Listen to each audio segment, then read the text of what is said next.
स्वागत है आप सभी का मातृभूमि एकेडमी के ऑनलाइन प्लेटफॉर्म पर MBA स्टडी 2.0 पर। मैं रवि सर आपके लिए मैथ्स की जीरो से हीरो क्लासेस लेके आया हूं और मेरी इन क्लासों में मैं गारंटी देता हूं, अगर आप ढंग से इन क्लासों को ले लो और इन क्लासों को अगर अच्छी तरीके से आप पढ़ते हो तो आपकी मैथ्स का जो आपका फोबिया है वो खत्म हो जाएगा। मैथ्स आपको कभी डराएगी नहीं, मैथ्स आपको कभी सताएगी नहीं। मैथ्स कंपटीशन एग्जाम के हिसाब से जितनी आप सीखना चाहते हो उससे कहीं ज़्यादा आप मेरी इन बेसिक क्लासों में और मीडियम लेवल की और टॉप लेवल की क्लासेस में सीख सकते हो। इसके लिए आप रेगुलर हमारे इस प्लेटफॉर्म पर देखते रहिएगा और आपको रेगुलर हमारे इस प्लेटफॉर्म को फॉलो करिएगा। आपको बेसिक की जो भी आपको मैथ्स की क्लास है उसमें मैं जीरो से हीरो बनाऊंगा। और इस जो क्लास है, इन क्लास में आज मैं आपके लिए जो टॉपिक लेके आया हूँ वो है आपके अनुपात समानुपात का टॉपिक। साथियों आज की मेरी इस जीरो से हीरो क्लास का जो टॉपिक है वो है अनुपात समानुपात या रेशियो प्रोपोर्शन। ये रेशियो प्रोपोर्शन अनुपात समानुपात आपके मैथ्स के लिए बहुत ही इंपॉर्टेंट टॉपिक है। अगर आप इस टॉपिक को ढंग से पढ़ते हो तो इससे संबंधित कई सारे मैथ्स के दूसरे टॉपिक भी आप अच्छी तरीके से कर सकते हो। और मैथ्स का बेसिक सीखने के लिए आपको एक बात ध्यान देनी है कि भाई मैथ्स का हर टॉपिक जो होता है उसका कुछ न कुछ मीनिंग होता है। मैथ्स का हर टॉपिक जो होता है वो अपने दैनिक जीवन से कहीं ना कहीं कैसे न कैसे जुड़ा हुआ होता है। हमको उसी को अच्छी तरीके से समझकर इसके बेसिक को सीखना है, फिर उसके मीडियम लेवल को अच्छी तरीके से देखना है और फिर इसके हाई लेवल पे हमको जाना है। जब आप हाई लेवल पर चले जाओगे तब आप आसानी से किसी भी कंपटीशन एग्जाम के क्वेश्चन जो भी आपको मिल रहे हैं उनको सॉल्व कर सकते हो। लेकिन एक बात ध्यान दीजिएगा, हमेशा किसी भी टॉपिक को आपको सीखना है तो उसके बेस से आपको चलना पड़ेगा। आप डायरेक्टली अगर उसके हाई लेवल पे जाते हो आप डिमोटिवेट हो जाओगे। डायरेक्टली हाई लेवल पे जाते हो तो कई एग्जाम में ऐसे क्वेश्चन आते हैं जो बेसिक लेवल के या मीडियम लेवल के होते हैं। तो आप डायरेक्टली हाई लेवल के क्वेश्चन को करते हो, बेसिक मीडियम लेवल को क्वेश्चन को छोड़ते हो तो कहीं न कहीं आपके लिए वो एग्जाम में आपको मतलब बैकफुट पे ला सकते हैं। इसलिए आपको तैयारी जो करनी है वो इसी स्टेप से करनी है, बेसिक, मीडियम और टॉप। बेसिक में आपको उस पूरे टॉपिक को अच्छी तरीके से समझना है, उसका निचोड़ समझना है और मीडियम लेवल के क्वेश्चन पे क्वेश्चन को घुमा घुमा के किस तरीके से पूछे जाते हैं वो आपको देखना है। और हाई लेवल के क्वेश्चन पे थोड़े अपर लेवल के क्वेश्चन या फिर अपन कहे कि ऐसे क्वेश्चन जो कि बहुत डिफिकल्ट होते हैं उनको देखने हैं। उस प्रकार आप अगर हर एक टॉपिक के 60 से 70 सवाल या 100 सवाल इस पैटर्न पे देख लोगे तो आपकी पूरी मैथ्स में जितने भी आपके चैप्टर है वो सारे के सारे आपके क्लियर हो जाएंगे। मैथ्स के सारे जो चैप्टर है, मान लीजिए 10 है या 15 है या 20 है, अगर इसी तरीके से आप मीडियम टॉप या फिर बेसिक मीडियम टॉप और उसके साथ उनके 100 सवाल लगभग करते हो तो आपकी मैथ्स वाकई में बहुत अच्छी हो जाएगी। तो चलिए मेरी मैथ्स की क्लास पर बेसिक की जो क्लास है या फिर जो मीडियम की क्लास है, ये जो टॉप की क्लास है और जिन क्लास का मैंने नाम दे रखा है जीरो से हीरो क्लास, तो साथियों जीरो से हीरो क्लास से जुड़िएगा और आप अपने इस चैनल को सब्सक्राइब करिएगा। ये आपका ही चैनल है क्योंकि आप ही के लिए हम यहाँ पर फ्री में मार्गदर्शन तौर पर बहुत अच्छी क्लासें लेके आए हैं। तो आप इसको सब्सक्राइब करिएगा, शेयर करिएगा और ज़्यादा से ज़्यादा इसका लाभ लीजिएगा। सबसे पहले मैं आपको रेशियो प्रोपोर्शन का आज एक बेसिक सिखाना चाहता हूँ कि अनुपात होता क्या है, अनुपात में कौन कौन सी बेसिक इंपॉर्टेंट बातें हैं जो हमको समझनी चाहिए और उन्हीं के आधार पर आगे जो प्रश्न पूछे जाएंगे उसको किस तरीके से सॉल्व करना है। तो सबसे पहले किसी भी टॉपिक को समझने से पहले उसका अर्थ आपको समझना आवश्यक है कि भाई जो अनुपात समानुपात अगर आपका आज टॉपिक है तो इस अनुपात समानुपात का अर्थ क्या होता है। टॉपिक का नाम है आपके अनुपात समानुपात। तो आप देखिएगा कि इस अनुपात समानुपात का अर्थ क्या होता है, इसका अर्थ आप समझिए। तो अनुपात समानुपात का जो अर्थ होता है उसका मतलब होता है हिस्सा या भाग। यानी रेशियो का मतलब, अनुपात का मतलब मैं समझ सकता हूं कि हिस्से से या भाग से। अब आपको इसको इस तरीके से समझना है, मान लीजिए एक व्यक्ति के पुत्र है राम और दूसरा है उसका पुत्र मोहन। राम और मोहन के बीच में उसने अपनी प्रॉपर्टी 3:5 में बांट दी। अब यहाँ पर मैंने 3:5 लिखा है। अनुपात का मतलब होता है हिस्सा, यानी उस व्यक्ति ने अपने बेटे राम को 3 हिस्से दिए हैं और इसी प्रकार उसने मोहन को 5 हिस्से दिए हैं। यानी उस व्यक्ति के पास टोटल कितने हिस्से थे प्रॉपर्टी के? टोटल 8 हिस्से थे। 3 और 5 दोनों को अगर मैं मिला के देखूं तो टोटल हिस्से कितने थे? 8 हिस्से थे। 8 में से 3 हिस्से किसको दे रहा है? राम को। और 5 हिस्से किसको दे रहा है? वो मोहन को। तो अब एक बात समझिएगा, इस 3 और 5 में यहाँ पर आप ये भी समझ सकते हो कि 3:5 का मतलब 3,000 5,000 हो सकता है, 3 करोड़ 5 करोड़ हो सकता है, 30 लाख 50 लाख हो सकता है। या फिर यहाँ पर अगर प्लॉट की बात करूं तो अगर उस व्यक्ति के पास 8 प्लॉट थे तो 3 प्लॉट तो राम के नाम कर दिए या और 5 प्लॉट किसके नाम कर दिए? मोहन के नाम। यानी अनुपात का सीधा सा मतलब आपने क्या समझ लिया? हिस्सा या भाग। यानी हमको यह अनुपात एग्जैक्ट नहीं बता रहा है कि कितनी प्रॉपर्टी उसको मिली है, सिर्फ और सिर्फ उसका भाग बता रहा है। तो हमको इसी भाग पर कुछ ना कुछ प्रश्न पूछे जाते हैं और उन प्रश्न के आधार पर लास्ट में पूछा जाता है, बताओ राम को कितना अमाउंट मिला, या राम को जो हिस्सा मिला है उसकी वैल्यू कितनी है, मोहन को कितना अमाउंट मिला, या मोहन को जो हिस्सा मिला उसकी वैल्यू कितनी है।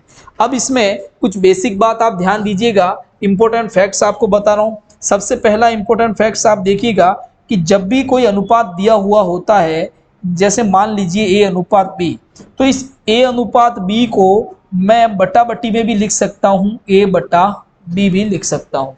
यानी A:B है तो उसको मैं A/B भी लिख सकता हूँ।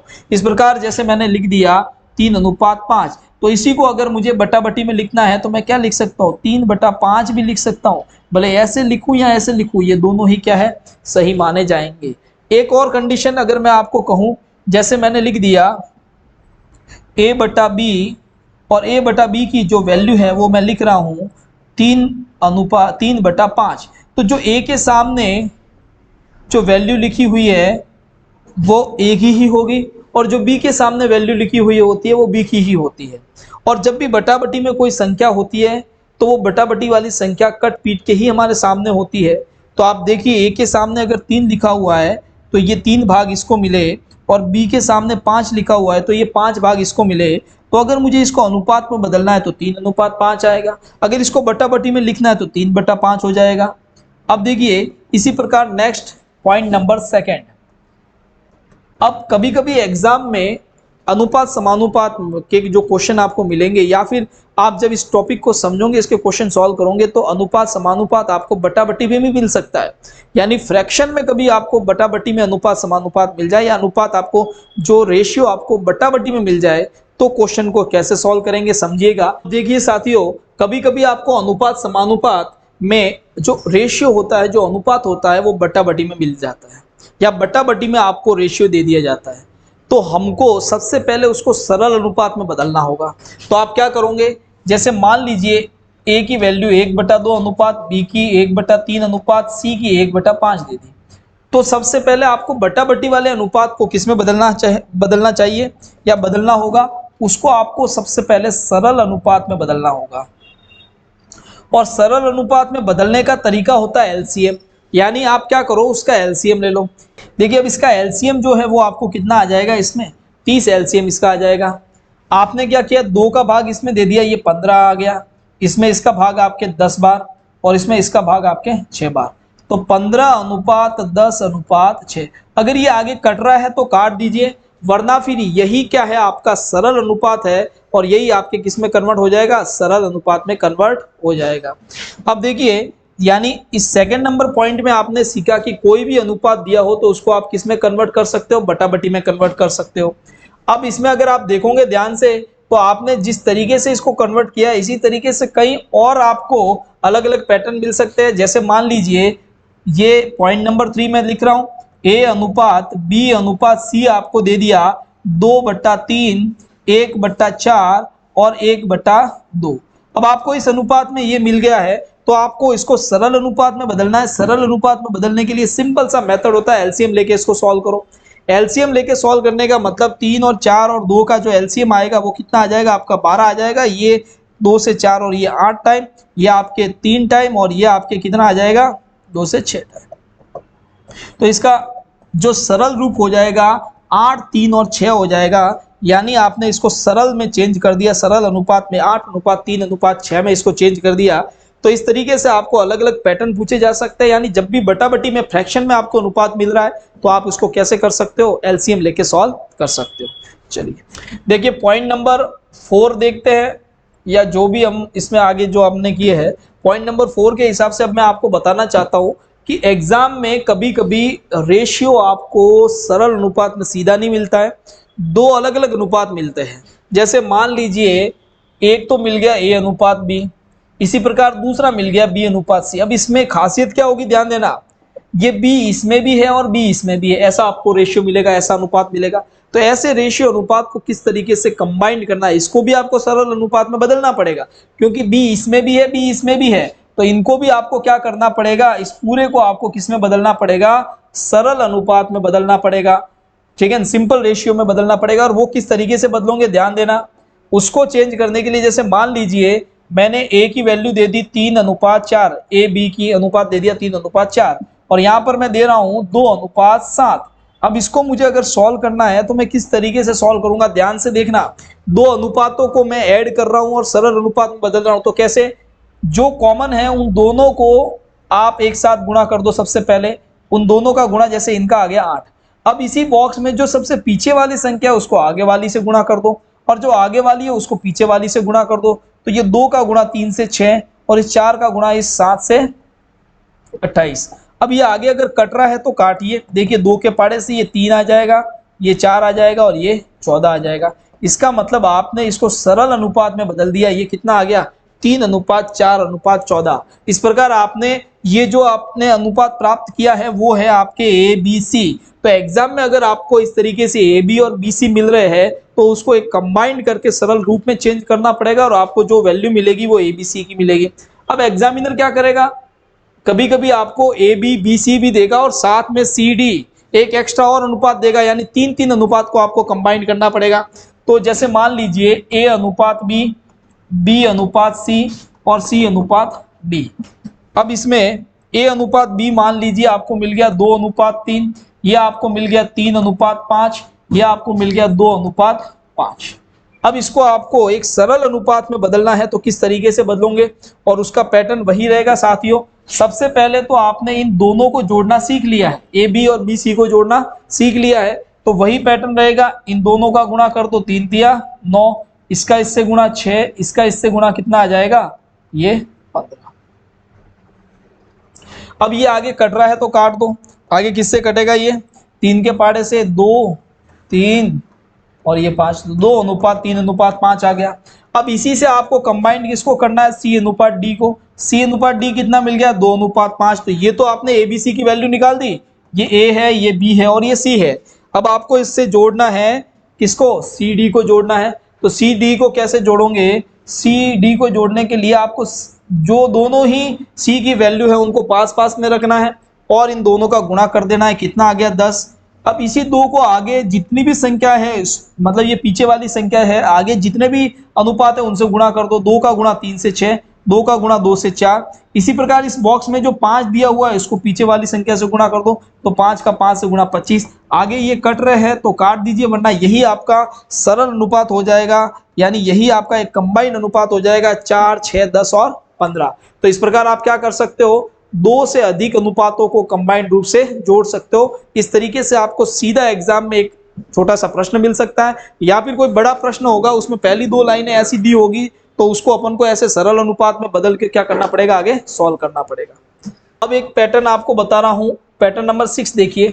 कभी कभी एग्जाम में क्या होगा, आप क्वेश्चन को सॉल्व करोगे, लास्ट में जाके एक ऐसे समीकरण में आप रुक जाओगे। जैसे मान लीजिए आपको मिल गया 3a = 4b, 3a = 4b। अब यहां पर आने के बाद इसको सॉल्व करने का तरीका, इसको 2 तरीके से सॉल्व कर सकते हो। 2 तरीके से सॉल्व कैसे कर सकते हो, यानी आपको इस तरीके से पैटर्न मिल गया तो इस पैटर्न का सॉल्यूशन क्या होगा आगे, तो इसको देखना। इसका सिंपल पैटर्न तो ये होता है कि आपने a इधर ही रख दिया और b ट्रांसफर कर दिया, तो ये इसके नीचे आ गया। इधर 4 था ही, 3 ट्रांसफर कर दिया, 3 इधर आ गया। अब मैं पूछूं a अनुपात b क्या होगा, तो जो बट्टा बट्टी में होता है वही अनुपात होता है, तो ये आपके कितना आ गया, 4:3 आ गया। इसी प्रकार अब मैंने आपको कहा कि एक तो इस तरीके से सॉल्व कर सकते हो, दूसरा इसको सॉल्व करने का तरीका, जो a के सामने है उसको b का, जो a के साथ है उसको b के साथ रख दो, b की वैल्यू मान लो, और जो b के साथ है उसको a की वैल्यू मान लो। तो जो b के साथ है 4 उसको a की वैल्यू मान लो, और जो a के साथ 3 है उसको किसकी वैल्यू मान लो, b की। तो आप a अनुपात b डायरेक्ट लिख सकते हो कि भाई जो b के साथ 4 है उसको a को दे दो, और जो a के साथ 3 है उसको b को दे दो। तो ये आंसर क्या आ गया आपका 4:3। तो एग्जाम में आपको ऐसा पैटर्न मिलेगा, या फिर कोई क्वेश्चन सॉल्व करोगे उसके एंड में ऐसा पैटर्न बन जाएगा, तो इस तरीके से आप उसका डायरेक्ट ही आंसर निकाल सकते हो। आपको इस तरीके का पैटर्न मैंने बता दिया, आगे बटाबटी वाला पैटर्न बता दिया, 2 से 3 अनुपातों को मिक्स करने का पैटर्न आपको बता दिया। अब एग्जाम में कभी कभी क्या कुछ सिंपल से क्वेश्चन आपको पैटर्न पूछे जाते हैं, तृतीयानुपाती क्या है, मध्यानुपाती क्या है, चतुर्थानुपाती क्या है, तो उनका मैं सिंपल सा आपको बेसिक बता देता हूं। सबसे पहले कभी कभी एग्जाम में आपको चतुर्थानुपाती पूछा जाता है, यानी इस चतुर्थानुपाती में आपको 3 संख्या मिलेगी, जैसे मान लो 2, 4 और 5 मिल गई, और इसका चतुर्थानुपाती पूछ लिया। तो इस चतुर्थानुपाती इसका ज्ञात करने के लिए आपको क्या करना पड़ेगा, इसमें एक चौथी संख्या को x मान लेना है। क्या करना है, चौथी संख्या को x मानना है, और चौथी संख्या को x मानने के बाद इन चारों संख्याओं को समानुपात में रखना है, 2:4 समानुपात 5:x। अब ये समानुपात की कंडीशन हो गई, तो मैं आपको यहाँ पर समानुपात भी सीधा ही समझा देता हूँ। यानी समानुपात क्या होता है, अब क्या मैं बता रहा हूँ, समानुपात। तो ये समानुपात क्या होता है मैं इसको समझा रहा हूँ, और ये समानुपात समझ लीजिएगा। समानुपात का मतलब होता है कि जो अंत पदों का गुणा कर दूं अंदर अंदर वाली संख्याओं का, और जो आउटर जो नंबर से बाहर वाली संख्याओं को गुणा कर दूं, तो उनका गुणा हमेशा क्या आएगा, इक्वल आएगा। तो मैंने यहाँ पर कह दिया कि जो अंतः पद का गुणा बराबर बाह्य पद का गुणा।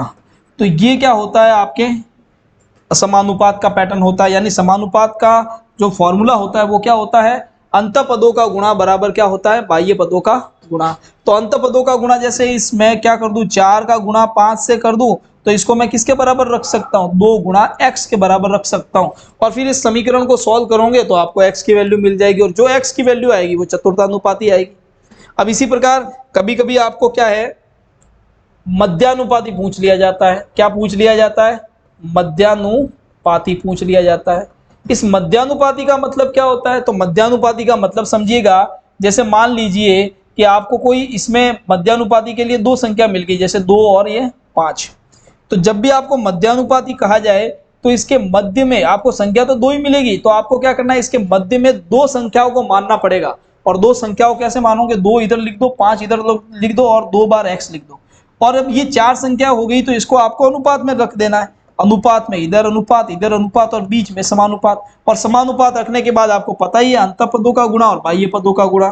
तो ये x इंटू x स्क्वायर, और ये 2 इंटू 5। तो मैंने ये सिर्फ समझाने के लिए लिखा है।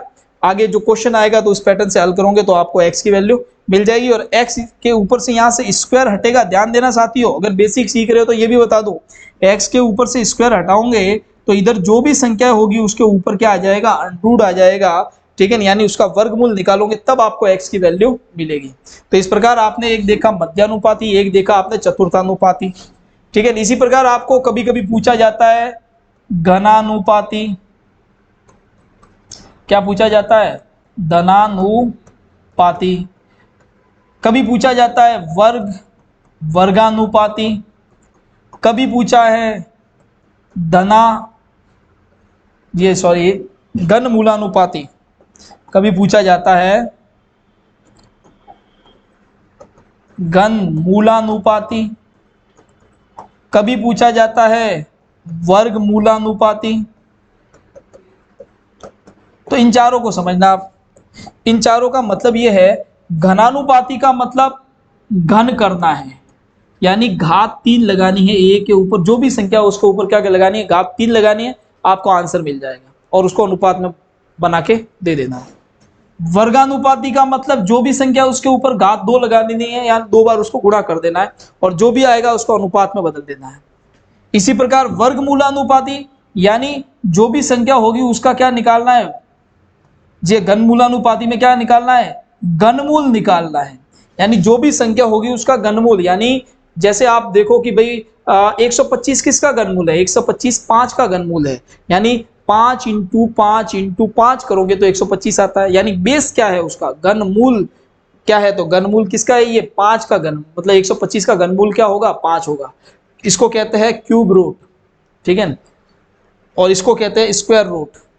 तो आप देखिए स्क्वायर रूट यानी, अब देखो वर्गमूलानुपाती, तो वर्गमूलानुपाती में मतलब उसका वर्गमूल निकाल दो। जैसे 25 है, 25 का वर्गमूल क्या होगा, 5 होगा। तो इस प्रकार आपको घनमूल के बारे में पूछा जा सकता है, वर्गमूलानुपाती के बारे में पूछा जा सकता है, घनमूलानुपाती के बारे में पूछा जा सकता है, वर्गमूलानुपाती के बारे में पूछा जा सकता है, या वर्गानुपाती के बारे में पूछा जा सकता है। अब ये आगे मैं आपको जब क्वेश्चन सॉल्व कराऊंगा तो उसमें क्वेश्चन से ही आपको इनको मैं समझा दूंगा। अब देखिए एक मेन इंपॉर्टेंट, बहुत इंपॉर्टेंट बात बता रहा हूं, जो भी आप इसका पॉइंट लिखना चाहो वो लिख देना। बहुत ही मेजर बात मैं बता रहा हूं, कभी कभी आपको अनुपात समानुपात में एक ऐसा पैटर्न मिलता है, मान लीजिए कभी कभी आपको इस तरीके से पैटर्न मिल जाए, 5a equal to 3b equal to 4, या फिर इसको लिख देते हैं 7, क्या लिख देते हैं 7c। अब यहां पर एक बात ध्यान देना, अगर आपको इस तरीके से पैटर्न मिल जाए, ऐसा पैटर्न आपको अनुपात समानुपात के क्वेश्चन सॉल्व करोगे तो मिलेगा ही। यानी इस तरीके से आपको कोई पैटर्न मिल जाए जिसमें दो इक्वल हो और इनके बीच में कोई वैल्यू दी हो, इधर एक वैल्यू दी हो और इधर एक वैल्यू हो, तो एक बात ध्यान दीजिएगा, इसको ऐसे समझिए कि ये बीच वाली वैल्यू है वो इसके भी बराबर है और ये इसके भी बराबर है। तो आपको अब इसको इसी पैटर्न से सॉल्व करना है। जब भी आप इसको सॉल्व करो तो कैसे सॉल्व करोगे, इसको सॉल्व करने का सिंपल सा मतलब, आप क्या करो, इसी 3b को एक बार तो 5a से कंपेयर कर दो, 5a इक्वल टू 3b। इसी 3b को एक बार कंपेयर कर दो आप 7c से, यानी इसी 3b को एक बार इससे कंपेयर, एक बार उससे कंपेयर कर दो, क्योंकि ये बीच में है दोनों के। अब आप क्या करोगे, मैंने बताया था a अनुपात b कैसे निकाल सकते हो, जो a के साथ है वो b की वैल्यू और जो b के साथ है वो a की वैल्यू। तो मैंने यहाँ पर 3 इधर लिख दिया और 5 इधर लिख दिया, 3 अनुपात, ये 3 अनुपात 5। इसी प्रकार यहाँ पर b अनुपात c आप ज्ञात कर सकते हो, कैसे, जो c के साथ है वो b को दे दो और जो b के साथ है वो c को दे दो। अब आपको मैंने बताया था कि इस पैटर्न पे अगर कोई आपके आ जाए a अनुपात b और b अनुपात c, तो b इसमें भी है b इसमें भी है, यानी अब b इसमें भी है b इसमें भी है। तो मैंने आपको पहले ही समझा रखा है इस तरीके का पैटर्न कि जब भी कोई वैल्यू दो अनुपात में कॉमन आ जाए तो आप क्या करो, उन दोनों को साथ में गुणा कर दो, तो 7 पंजे 35। अब इसी में से जो पीछे वाला 7 है आगे वाले से संख्या जो अनुपात है उससे गुणा कर दो, आगे वाला क्या बच गया था 3, तो 7 तिया 21, इस 5 को 3 से गुणा कर दो तो कितना आ जाएगा आपके 15, 5 को 3 से 15, तो 21 अनुपात 35 अनुपात 15। अगर ये कट रहा है तो काट दो, वरना फिर आपका यही अनुपात है, यानी ए बी सी की आपने वैल्यू क्या निकाल दी, ए अनुपात बी अनुपात सी की वैल्यू निकाल दी, 21 अनुपात 35 अनुपात 15। कितना आ गया, 21 अनुपात 35 अनुपात 15। अब देखिए अगर इस पैटर्न को आप देखते हो तो इसका आप शॉर्ट ट्रिक बना सकते हो। वैसे शॉर्ट ट्रिक क्या होती है, जो लॉन्ग मेथड होता है उसी का शॉर्ट फॉर्म होता है। यानी आपको एग्जाम में ऐसा पैटर्न मिला तो इस तरीके से आप इसको सॉल्व कर सकते हो। और जब आप कंपटीशन की तैयारी कर रहे हो और कई सारे ऐसे क्वेश्चन आपने सॉल्व कर दिए तो आपको पता है, आप देखिएगा ये 35 कैसे आया, तो ये 35 आ रहा है, आपको पता है 7 और 5 का गुणा होने से, तो ये 7 और 5 का गुणा होने से, ठीक है। तो आपने ये कर दिया 5 3 और 7 लिख दिया, तो अब आपको पता चल गया कि जो बीच वाली संख्या है वो हमेशा कैसे आएगी, इन दोनों के गुणा से बीच वाली संख्या आएगी। तो 7 और 5 कितना आ गया 35। अब आपको पता है कि यहाँ पर 21 कैसे आया, 21 आपके आया है, इन दोनों का गुणा हुआ पीछे पीछे वाले दोनों का और उसको आगे लिख दिया। तो इन पीछे पीछे वाले इन दोनों का गुणा होता है और उसको कहाँ लिख देते हैं, आगे लिख देते, तो 7 तिया 21।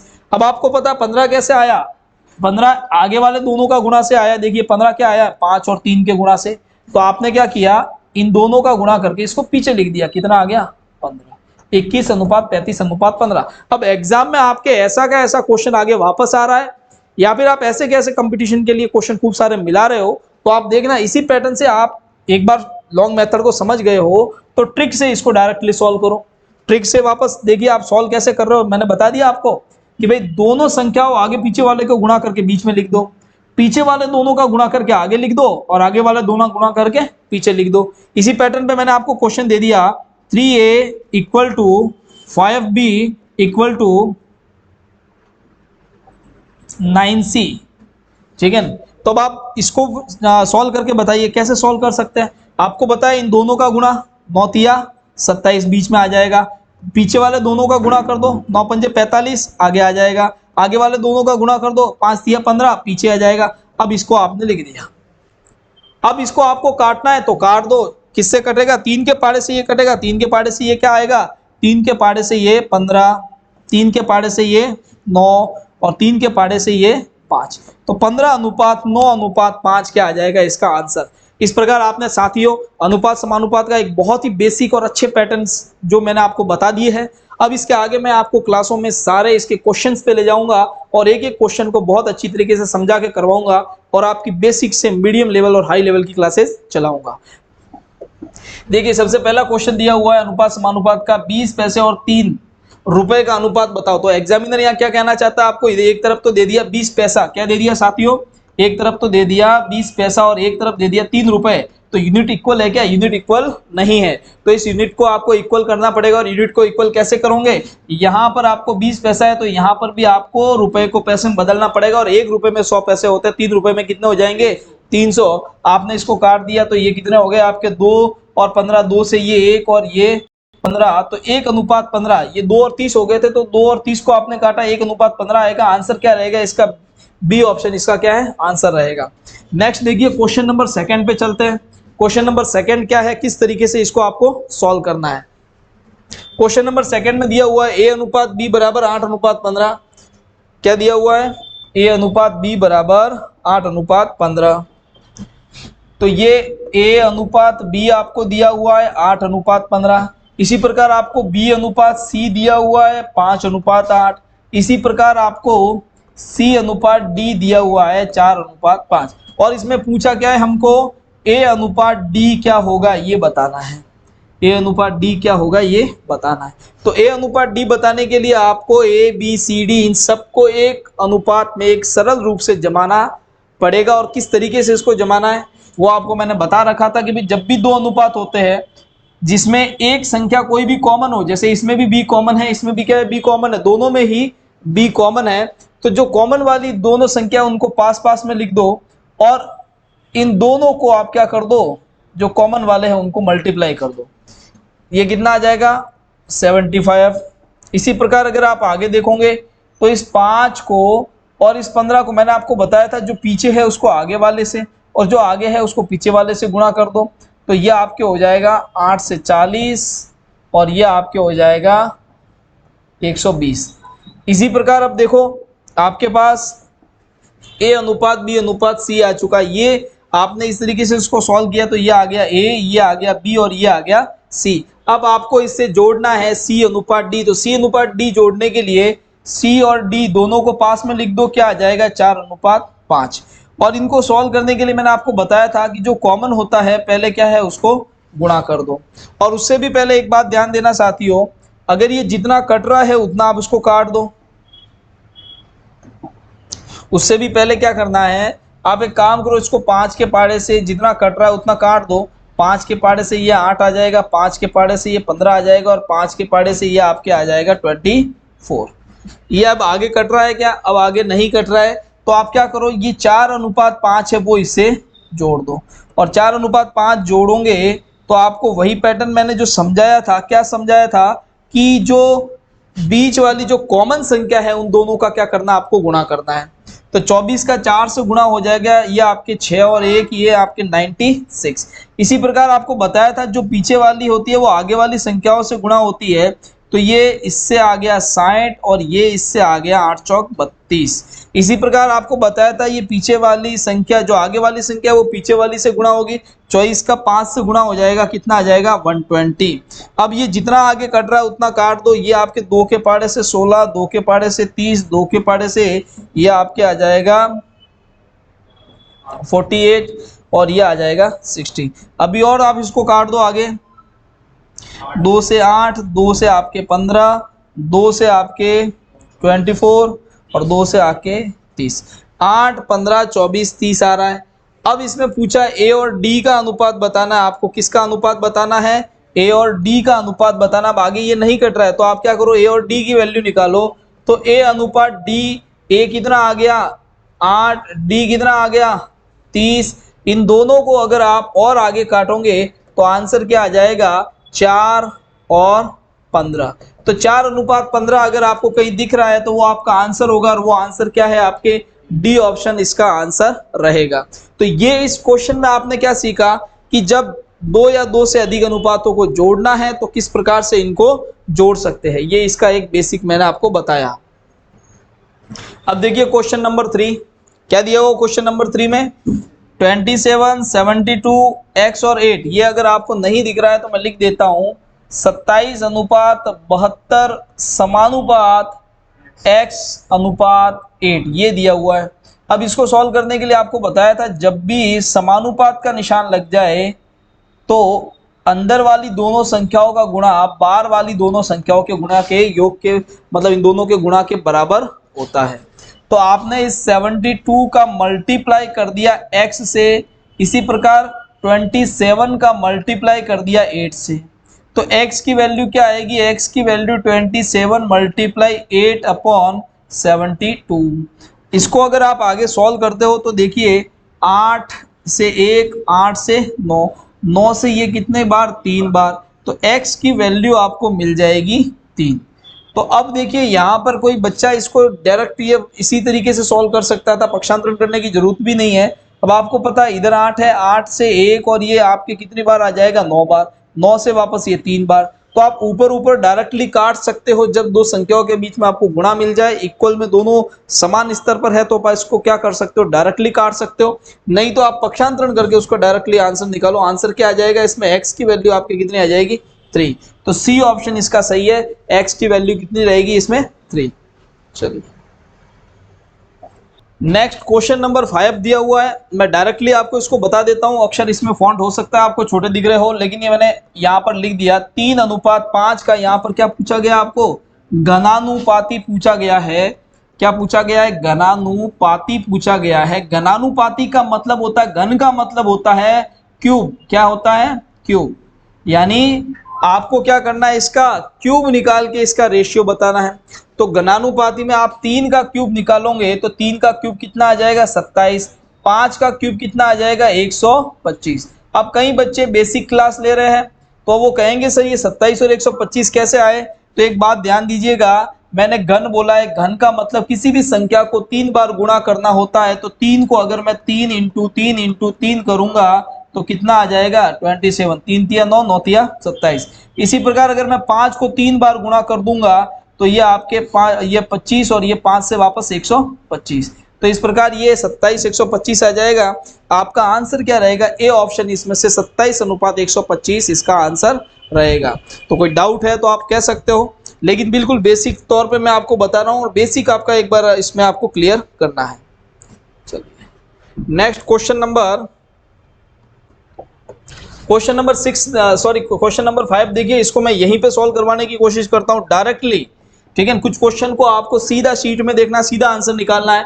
क्वेश्चन नंबर 5 क्या दिया हुआ है वर्गमूलानुपाती, यानी देखिए एक बात ध्यान देना, वर्गमूल को इंग्लिश में कहते हैं स्क्वायर रूट, यानी आपको इसका स्क्वायर रूट निकालना है, वर्गमूल निकालना है। तो बताइए 16 का वर्गमूल कितना आएगा 4, 25 का कितना आएगा 5। तो सीधा आंसर हो गया 4:5 किसका आंसर है इसका ए आंसर इसका सही है। आगे नेक्स्ट इसी प्रकार आप एक क्वेश्चन देखोगे चतुर्थानुपाती पूछा गया है। ध्यान देना, कुछ चीजें आपको इसी मतलब क्वेश्चन की सीट में ही सीखनी है। चतुर्थानुपाती आपको पूछा गया है। चतुर्थानुपाती का मतलब ये 25:1.5 और इसके आगे वापस दिया हुआ 1.5।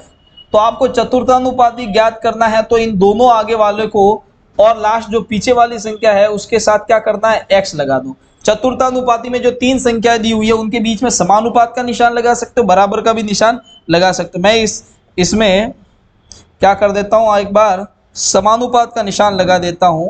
तो ये आप सॉल्यूशन के हिसाब से आप इसको समानुपात कर दो। ठीक है, तो आपने समानुपात का निशान लगा दिया और क्या किया, जो तीसरी और दूसरी संख्या है उसके बीच में क्या करना समानुपात का निशान, और लास्ट वाली संख्या को क्या मान लेना आपको x मान लेना, चौथी संख्या x मान लेनी है।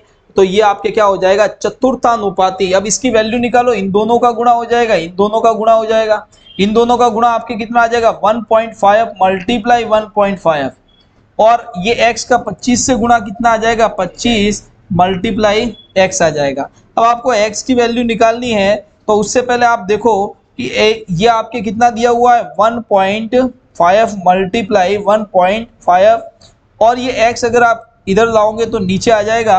अब देखिए यहाँ से एक पॉइंट हटा और यहाँ से एक पॉइंट हटा, यानी पॉइंट के पीछे इधर एक संख्या इधर एक संख्या, तो टोटल 2 जीरो नीचे बढ़ेंगे, तो मैं डायरेक्टली इसको लिख देता हूँ 100। अब आप इसको आगे सॉल्व करो तो किस तरीके से सॉल्व करोगे, 5 के पाड़े से ये 3, 5 के पाड़े से ये 5, इसी प्रकार आप देखोगे 5 के पाड़े से ये 1 और 5 के पाड़े से ये कितना आ जाएगा 3।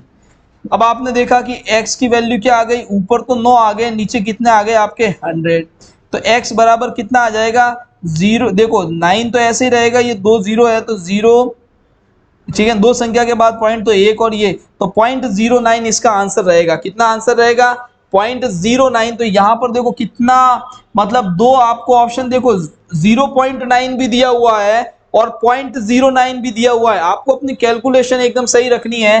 आंसर क्या आएगा 0.09 इसका आंसर रहेगा। चलिए देखो क्वेश्चन देखना आप ध्यान से। आप क्वेश्चन नंबर कौन सा है आपके, 7वां क्वेश्चन है।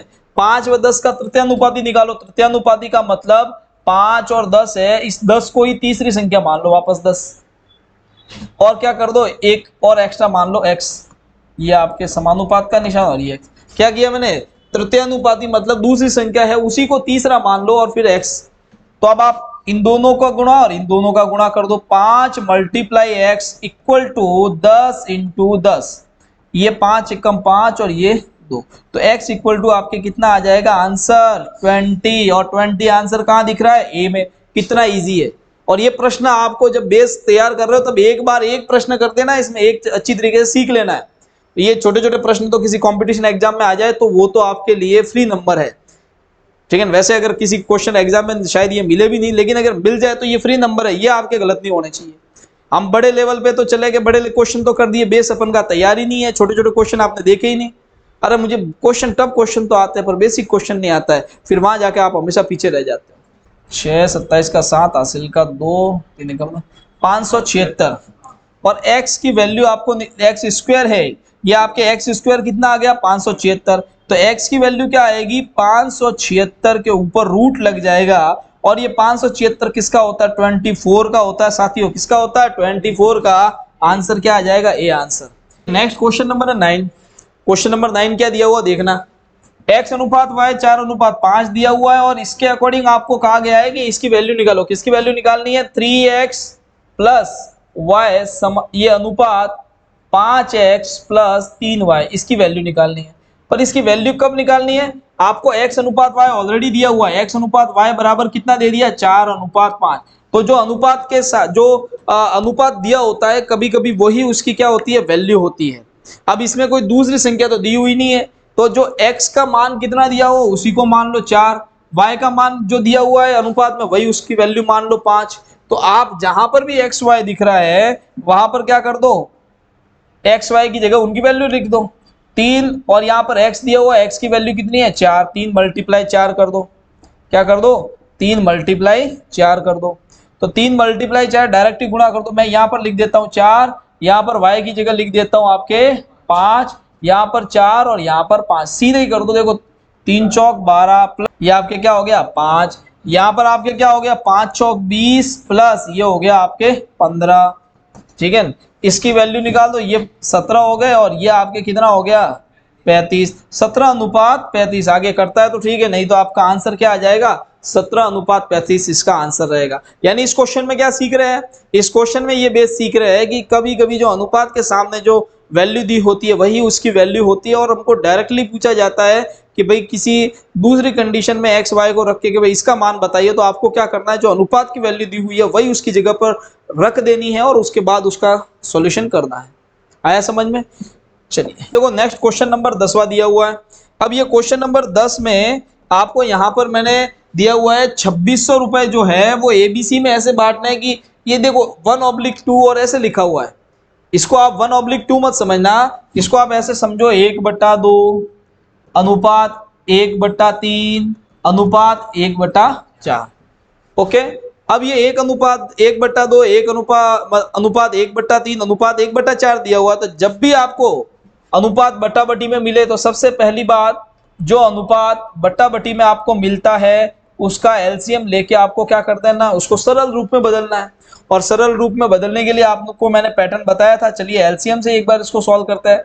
एलसीएम कितना आ जाएगा इसका, 12 एलसीएम आ जाएगा। यहाँ पर कितना आ जाएगा 6, यहाँ पर कितना आ जाएगा 4 और यहाँ कितना आ जाएगा 3। तो ये आपको अनुपात मिल गया ए बी सी का, ए बी और सी का अनुपात मिल गया 6:4:3। अब एबीसी में कितने पैसे बांटने हैं, 2600। ठीक है, कितने रुपए बांटना है, 2600 रुपए ये इन तीनों में बांटने हैं। तो मैंने आपको बताया था हमेशा क्या करना है, जो टोटल अनुपात है उसको किसके रखना है, बराबर टोटल राशि के, टोटल अमाउंट के बराबर रखना है। तो ये 6 और 4 10 और 3 कितना हो गया 13। 13 को टोटल राशि कितनी है 2600 के बराबर रख दो। यानी अगर आप रेशियो में देखो तो इसको 6 रुपए मिल रहे, इसको 4 रुपए मिल रहे, इसको 3 रुपए, यानी 6 4 3 अगर जोड़ता हूं तो कितना आता है 13, यानी 13 रुपए इनके पास टोटल है। लेकिन नहीं, 13 नहीं है, एग्जामिनर कितना बता रहा है 2600 बता रहा है। कितना बता रहा है 2600 बता रहा है। अब क्या करोगे, एक की वैल्यू निकालोगे, एक बराबर कितना होगा 2600 में 13 का भाग दे दो तो कितनी बार जाएगा 200 बार। इसी 200 को जिससे भी आप गुणा करोगे, जिस भी रेशियो से गुणा करोगे आपको उसकी वैल्यू मिल जाएगी। प्रत्येक का हिस्सा बताओ तो इस 200 को गुणा कर दो 6 से, इसी 200 को गुणा कर दो 4 से और इसी 200 को गुणा कर दो 3 से। 200 का गुणा 3 से आपके कितना हो जाएगा 600, 200 का गुणा 4 से 800 और 200 का गुणा आपके 6 से कितना हो जाएगा 1200। 1200 800 और 600 आपकी वैल्यू आ जाएगी। 1200 800 और 600 आपके कितना आंसर है, ये सी ऑप्शन इसका आंसर रहेगा। यानी अब इस क्वेश्चन में हम क्या सीख रहे हैं कि बट्टा बट्टी में कोई अनुपात दिया है तो उसको क्या करना, पहले सरल अनुपात में बदलना। सरल अनुपात में बदलने का तरीका एलसीएम ले लो, और जो भी अनुपात आता है वो हमेशा किसके बराबर होता है, टोटल राशि के बराबर होता है। अनुपात का जो टोटल होता है वो टोटल राशि के बराबर होता है। तो मैंने क्या कर दिया, इन तीनों अनुपातों को जोड़ दिया और उसको टोटल राशि के बराबर रख दिया। फिर एक की वैल्यू निकाल दी और एक की वैल्यू आपको मिल गई तो उसको जिससे भी गुणा करोगे आपको क्या हो जाएगा, उस जिस अनुपात से गुणा करोगे उसकी वैल्यू मिल जाएगी। तो यहाँ पर कितना आंसर आ गया 12 800 और 600। वेरी गुड, बहुत होशियार लड़के हैं, फटाफट समझ रहे हो। कोई दिक्कत, हाँ कोई डाउट है आप हाथ ऐसे कर देना। आप कोई भी अगर आपके डाउट है आप इरेज योर हैंड, मुझे कहना आप, ठीक है। लेकिन प्रश्न मैं आपको बताता जा रहा हूँ कि आपने जो आगे वाली क्लास से देखी है, ठीक है, उसके साथ साथ ये आप बेसिक एक अच्छा सा वापस बेसिक के अच्छे क्वेश्चन लेके आया हूँ। और इस बेसिक क्वेश्चन को अगर आप ढंग से कर देते हो आपका पूरा अनुपात समानुपात एक बार वापस क्लियर हो जाएगा। फिर बड़े क्वेश्चन पे वापस चलते हैं अपन, ठीक है। चलिए क्वेश्चन नंबर 11। क्वेश्चन नंबर 11 क्या कहा गया है, क्वेश्चन नंबर 11 में एक देखिए क्या कहा गया है, दो संख्याओं का अनुपात कितना है 5:7 है।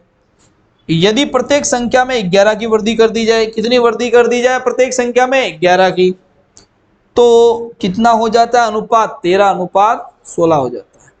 तो एक बात ध्यान देना, इसके लिए मैंने आपको एक शॉर्ट ट्रिक बताई थी।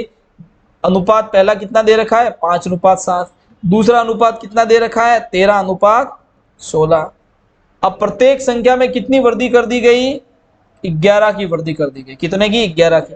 तो ये मैंने आपको बताया था, जब भी दो अनुपात मिले और उन दो अनुपात में ध्यान देना, पहले वाले अनुपात के प्रत्येक मतलब व्यक्ति में या प्रत्येक संख्या में, तो यहां पर ये संख्या कुछ भी हो सकती है, इसमें प्रत्येक में कितना जोड़ा गया 11। ये 11 इसमें भी जोड़ा गया, इसमें भी जोड़ा गया। लेकिन आप देखना आगे कुछ ऐसे प्रश्न आएंगे जिसमें आपको एक अनुपात दिया है, उसमें किसी एक में ही कुछ संख्या जोड़ने पर एक नया अनुपात मिलता है, तो वो प्रश्न का पैटर्न बदल जाएगा। ये कहां पर, ये पैटर्न जो मैं बता रहा हूं वो क्या है, पहला एक अनुपात दिया है, दूसरा एक अनुपात दिया है, लेकिन ये दूसरा अनुपात किससे बना है, पहले वाले से। और कैसे बना है कि ये जो 11 है उसको पहले वाली दोनों संख्याओं में जोड़ने पर एक नया अनुपात बना है। तो जब भी इस तरीके का प्रश्न पूछे आपको क्या करना है, उन दोनों अनुपातों को लिख के क्रॉस मल्टीप्लाई कर देना है। और ये आप क्रॉस मल्टीप्लाई करोगे तो ये कितना आ जाएगा 16 पंजे 80 और ये आपके, ठीक है, 91। अब देखो, अब आपको इसका आंसर कैसे निकालना है मैंने बताया था। इसमें भी आप एक की वैल्यू निकालोगे, पर एक की वैल्यू कैसे निकालते हैं, बाद वाले अनुपातों का अंतर है। यानी अब नीचे वालों को देखो, इन दोनों का डिफरेंस देखो कितना आया 3। इन दोनों का डिफरेंस देखो कितना आया आपको 11। ये लिखना है आपको, डिफरेंस लिखना है। नीचे वाले जो भी होते हैं इन दोनों का क्या करना है डिफरेंस, इन दोनों का डिफरेंस ऊपर, इन दोनों का डिफरेंस नीचे, और मल्टीप्लाई कर देना है उस संख्या से जो बढ़ाई या घटाई गई है। कौन सी है 11। 11 को यहाँ रख दो, 11 से 11 कट जाएगा, कितना आ जाएगा 1 की वैल्यू 3। तो आसानी से आपको 1 की वैल्यू 3 मिल गई, और इसी 1 की वैल्यू को आप गुणा करोगे इससे, और इसी 1 की वैल्यू को गुणा करोगे इससे, तो आपके 3 का गुणा इससे कितना आ गया 21, 3 का गुणा इससे कितना आ गया 15। तो ये 15 और 21 आपको मिल गई। पूछा गया है कि वे संख्याएं कौन सी है, तो वो संख्याएं कौन सी है साथियों 15 और 21। ये आपका बी ऑप्शन इसमें सामने आपको दिख रहा है। तो इस तरीके का पैटर्न आपको कहीं भी मिलता है तो इस तरीके से आपको क्वेश्चन सॉल्व करना है। चलिए अब इसी बेसिक के क्रम में मैं कुछ और अच्छे क्वेश्चन लेके आया हूं। देखना, दो संख्याओं में 5:7 का अनुपात है, यदि प्रत्येक संख्या में 11 की वृद्धि कर दी जाए। तो देखो ये वही क्वेश्चन है जो मैंने आगे करवाया था, वापस प्रिंट हो गया है। छोड़िए इस क्वेश्चन को, क्वेश्चन नंबर 12वां देखिए। क्वेश्चन नंबर 12वां देखिए, ए अनुपात बी दे रखा है, बी अनुपात सी दे रखा है, सी अनुपात डी दे रखा है, और 2100 रुपए बांटने हैं। एक बात बताइए साथियों, टोटल अमाउंट कितना दे दिया है, टोटल जो अमाउंट है वो कितना दे दिया आपको 2100 रुपए। और 2100 रुपए क्या करना है, स्कूल धन को, स्कूल धन में से ए को कितना मिला वो बताना है। अब इस टोटल 2100 में से ए को कितना मिला वो बताना है, और आपको क्या दे दिया ए अनुपात बी दे दिया, क्या दे दिया ए अनुपात बी, फिर दे दिया बी अनुपात सी, फिर दे दिया सी अनुपात डी। तो रखो वैल्यू, ए अनुपात बी 2:3, फिर कितना दे दिया 4:5, और फिर कितना दे दिया 3:7। अब आपको अलग अलग अनुपात दिए हुए हैं, तो आपको सबसे पहला काम क्या करना है, उनको सरल अनुपात में बदल देना है। और सरल अनुपात में बदलने का तरीका मैंने आपको बताया था। कैसे करते हो सरल अनुपात में, आप पहले ए बी और बी सी को ले लो, तो जो कॉमन है उसको पास पास में रखना है। क्या करना है, कॉमन है उसको पास पास में रखना है। तो कॉमन कौन कौन सा इन दोनों में, ये बी, इनको पास पास में रखा, गुणा कर दिया, कितना आ गया 12।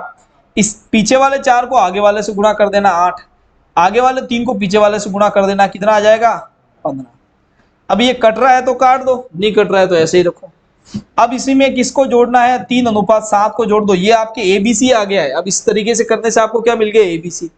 अब इसी में आपको क्या जोड़ना है, सी अनुपात डी। तो ये जोड़ो आप, 15 तिया ये कितना हो गया 45, 3 का गुणा 12 से 36, इसी 3 का गुणा आगे और एक और संख्या है 24, फिर ये 15 है उसको पीछे वाले से गुणा हो जाएगा, तो ये आपके कितना आ जाएगा 105। जहां पर अगर ये कट रहा है तो उसको काट दो, नहीं कट रहा है तो फिर यही आपका आंसर रह जाएगा। ठीक है, आप देखोगे इसमें कि भाई सब में 3 का भाग जाने के चांसेज है। तो ये 8 तिया 24, ये 12 तिया 36, ये 15 तिया 45, और ये 3 तिया 9 और 1, और तीनों पंजे तो 35। अब देखो 8, 12, 15 और 35, अब ये आगे कट रहा है, नहीं कट रहा है, तो हमारा अनुपात कितना आ गया 8, 12, 15 और 35।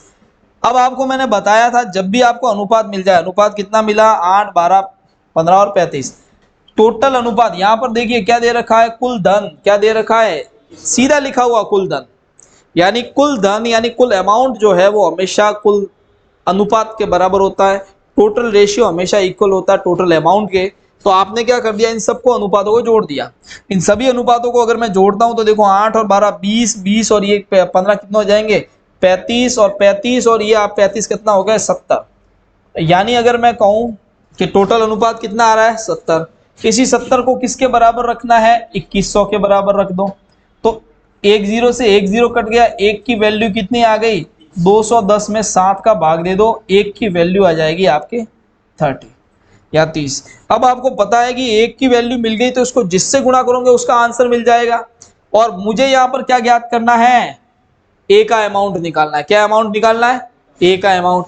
तो इस 30 को आप गुणा कर दो ए के अमाउंट से, तो ये कितना हो गया 8 या 24, 240 इसका क्या आ जाएगा आंसर आ जाएगा। और ये 240 आंसर क्या रहेगा, ए इसका सही है।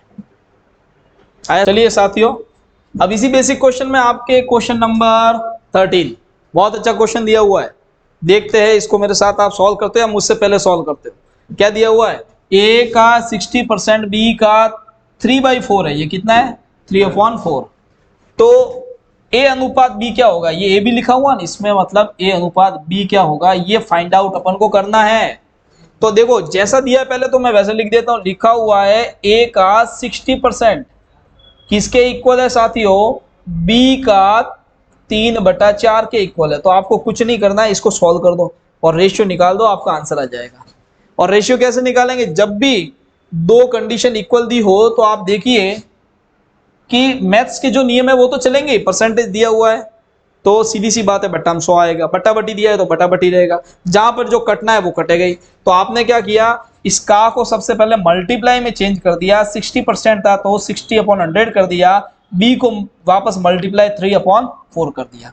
अब आपको कुछ नहीं करना था, जहां पर जो कट रहा है उसको काट दो, ये आपके 1 0 से 1 0, ये 2 से 3 और ये 2 से कितना आ गया 5, यानी यहां पर आ गया a इंटू 3/5 बराबर b इंटू कितना आ गया 3/4। अब आपको पता है कि जो आमने सामने संख्या होती है, मतलब बराबर के दोनों तरफ ऊपर ऊपर और नीचे नीचे वाली संख्या कट सकती है, तो आप इसको डायरेक्ट ही ऊपर ऊपर और नीचे नीचे काट सकते हो। ऊपर ऊपर से 3 3 से कट गया, 3 से 3, ठीक है ना। अब आपको कुछ नहीं करना है, ये a है, इस a के नीचे इधर ला लो b को, इधर आपके ऑलरेडी 4 था ही और ये 5 उधर चला जाएगा, 5 ऊपर आ जाएगा। आपको मैंने बता रखा है कि जो बट्टा बट्टी में होता है वही क्या माना जाता है, अनुपात माना जाता है। तो आपने आंसर क्या ले लिया इसका, a अनुपात b की वैल्यू कितनी आ गई, 5/4। ये इसका आपका आंसर आ रहा है 5/4, 5:4 एग्जैक्ट आंसर है।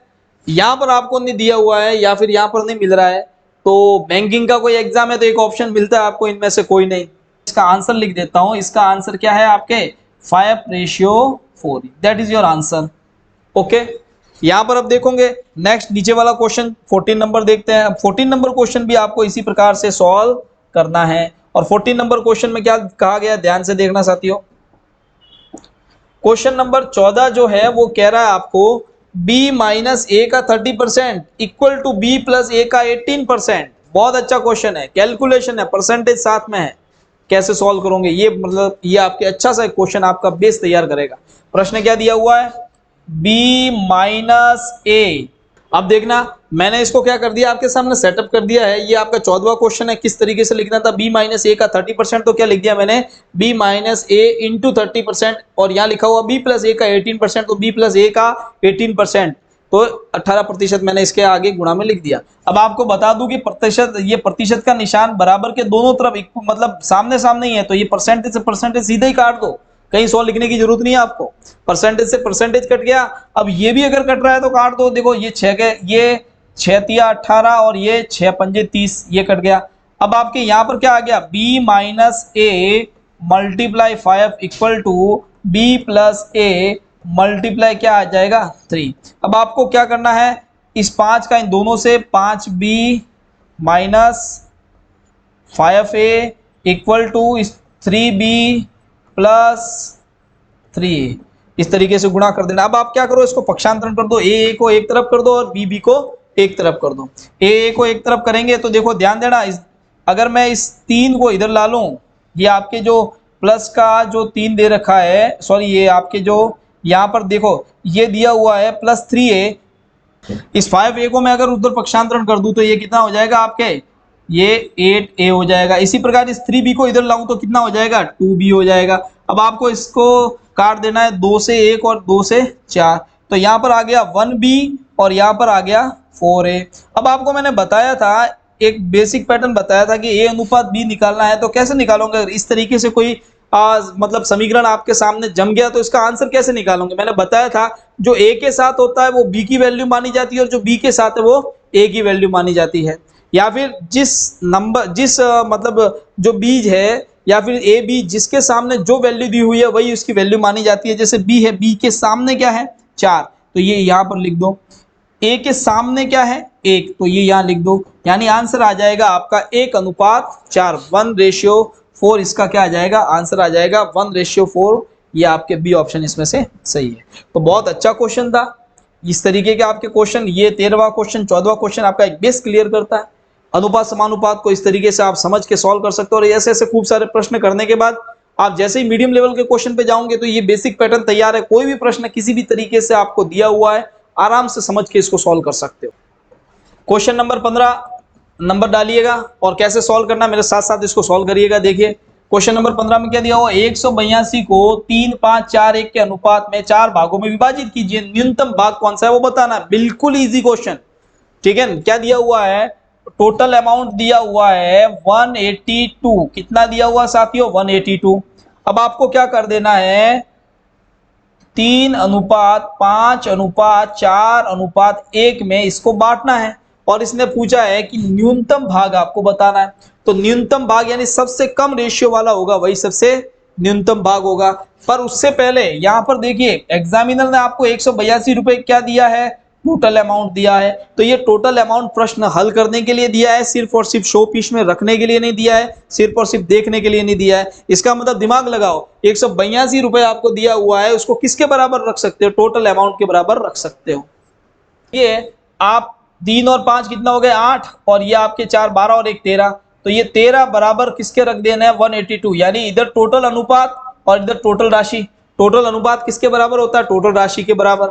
अब यही आप इसी तरीके से सॉल्व कर दो कि 1 की वैल्यू निकालो, 1 बराबर आपके कितना आ जाएगा, ठीक है। तो 1 की वैल्यू निकालोगे, क्या वैल्यू आ जाएगी, ये आपके 14 इसकी वैल्यू आ जाएगी। 1 की वैल्यू कितनी आ जाएगी, 14 आ जाएगी। तो 1 की वैल्यू जब आपको 14 मिल गई, ये पूछा क्या है न्यूनतम भाग, तो न्यूनतम भाग तो आपके 1 ही है और 1 की वैल्यू वही है, वो आपका आंसर रहेगा, 14 इसका आंसर है। अब आप देखना ये सारे बेसिक लेवल के क्वेश्चन है, और बेसिक लेवल इस प्रश्न में आपने क्या सीखा, इस प्रश्न में आपने सीखा है कि जब भी टोटल अमाउंट दिया है उसको हमेशा किसके बराबर रखना है, टोटल अनुपात के। यानी टोटल अनुपात हमेशा किसके बराबर होगा, टोटल राशि के बराबर होगा। यानी total amount equal to total ratio, यानी total ratio equal to total amount. अब नेक्स्ट ये क्वेश्चन नंबर 16 या 16 नंबर क्वेश्चन देखिए क्या दिया हुआ। नेक्स्ट क्वेश्चन नंबर 16 देखना ध्यान से साथियों। क्वेश्चन नंबर 16 क्या दिया हुआ है, इसको किस तरीके से सॉल्व कर सकते हैं।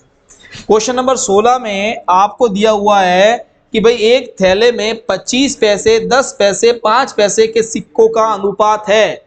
अब बहुत इंपॉर्टेंट क्वेश्चन आ रहा है, कंपटीशन एग्जाम के पॉइंट ऑफ व्यू से बहुत अच्छा क्वेश्चन है, पर ये बेसिक है, बेसिक और इसको मीडियम लेवल का भी मैं कह सकता हूं, क्योंकि या तो इसी तरीके का क्वेश्चन आएगा या फिर थोड़ा घुमा के दे देंगे। लेकिन ये क्वेश्चन ढंग से सीख लिए तो सिक्कों वाले, नोट वाले प्रश्न घुमा के भी आए तो आप आसानी से सॉल्व कर सकते हो। प्रश्न क्या दिया हुआ है, एक थैले में 25 पैसे, 10 पैसे और 5 पैसे के सिक्के हैं। तो मैं आपको समझाने के लिए इस तरीके से, मान लीजिए एक ये थैला है, क्या है, एक थैला है। इस थैले में क्या क्या दे रखे, इसमें थैले में दे रखे आपको एक तो 25 पैसे का, कितना है 25 पैसे का, एक दिया हुआ है 10 पैसे का, और एक दिया हुआ है 5 पैसे का। क्या दिया हुआ है, सिक्कों का अनुपात। ध्यान दीजिएगा साथियों, ये इन तीनों मतलब ये 3 प्रकार के इसमें क्या है सिक्के, और इन सिक्कों का क्या दिया हुआ है, अनुपात दिया हुआ है। तो मैं यहां लिख देता हूं, एग्जामिनर ने आपको क्या दिया हुआ है, सिक्कों का अनुपात दिया हुआ है। क्या दिया हुआ है, सिक्कों का अनुपात दिया हुआ है। अब ये सिक्कों का अनुपात आपको दिया हुआ वो कितना दिया हुआ है, सिक्कों का अनुपात आपको दिया हुआ है 1:2:3। ठीक है, अब आगे प्रश्न पढ़ते हैं।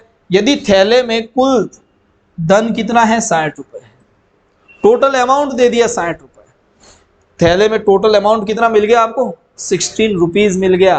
तो यहां ध्यान दीजिए, एग्जामिनर ने एक और कंडीशन दे दी, इस थैले में टोटल अमाउंट है वो कितना दे दिया आपको 60 रुपए दे दिया।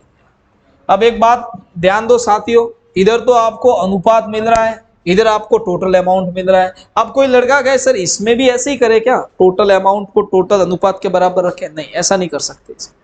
ये सिक्कों वाला क्वेश्चन है, थोड़ा अलग होगा। कैसे, किस तरीके से, ध्यान देना।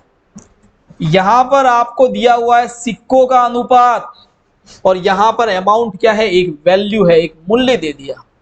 अगर आपको यहां पर सिक्कों का मूल्य का अनुपात दिया होता ना, मूल्य दिया होता, ठीक है ना, क्या दिया होता, मूल्य का अनुपात दिया होता तो उसको टोटल के बराबर रखते, वैल्यू का। लेकिन यहां पर क्या दे दिए, सिक्के, और यहां दे दिया वैल्यू, तो दोनों इक्वल नहीं रख सकते आप।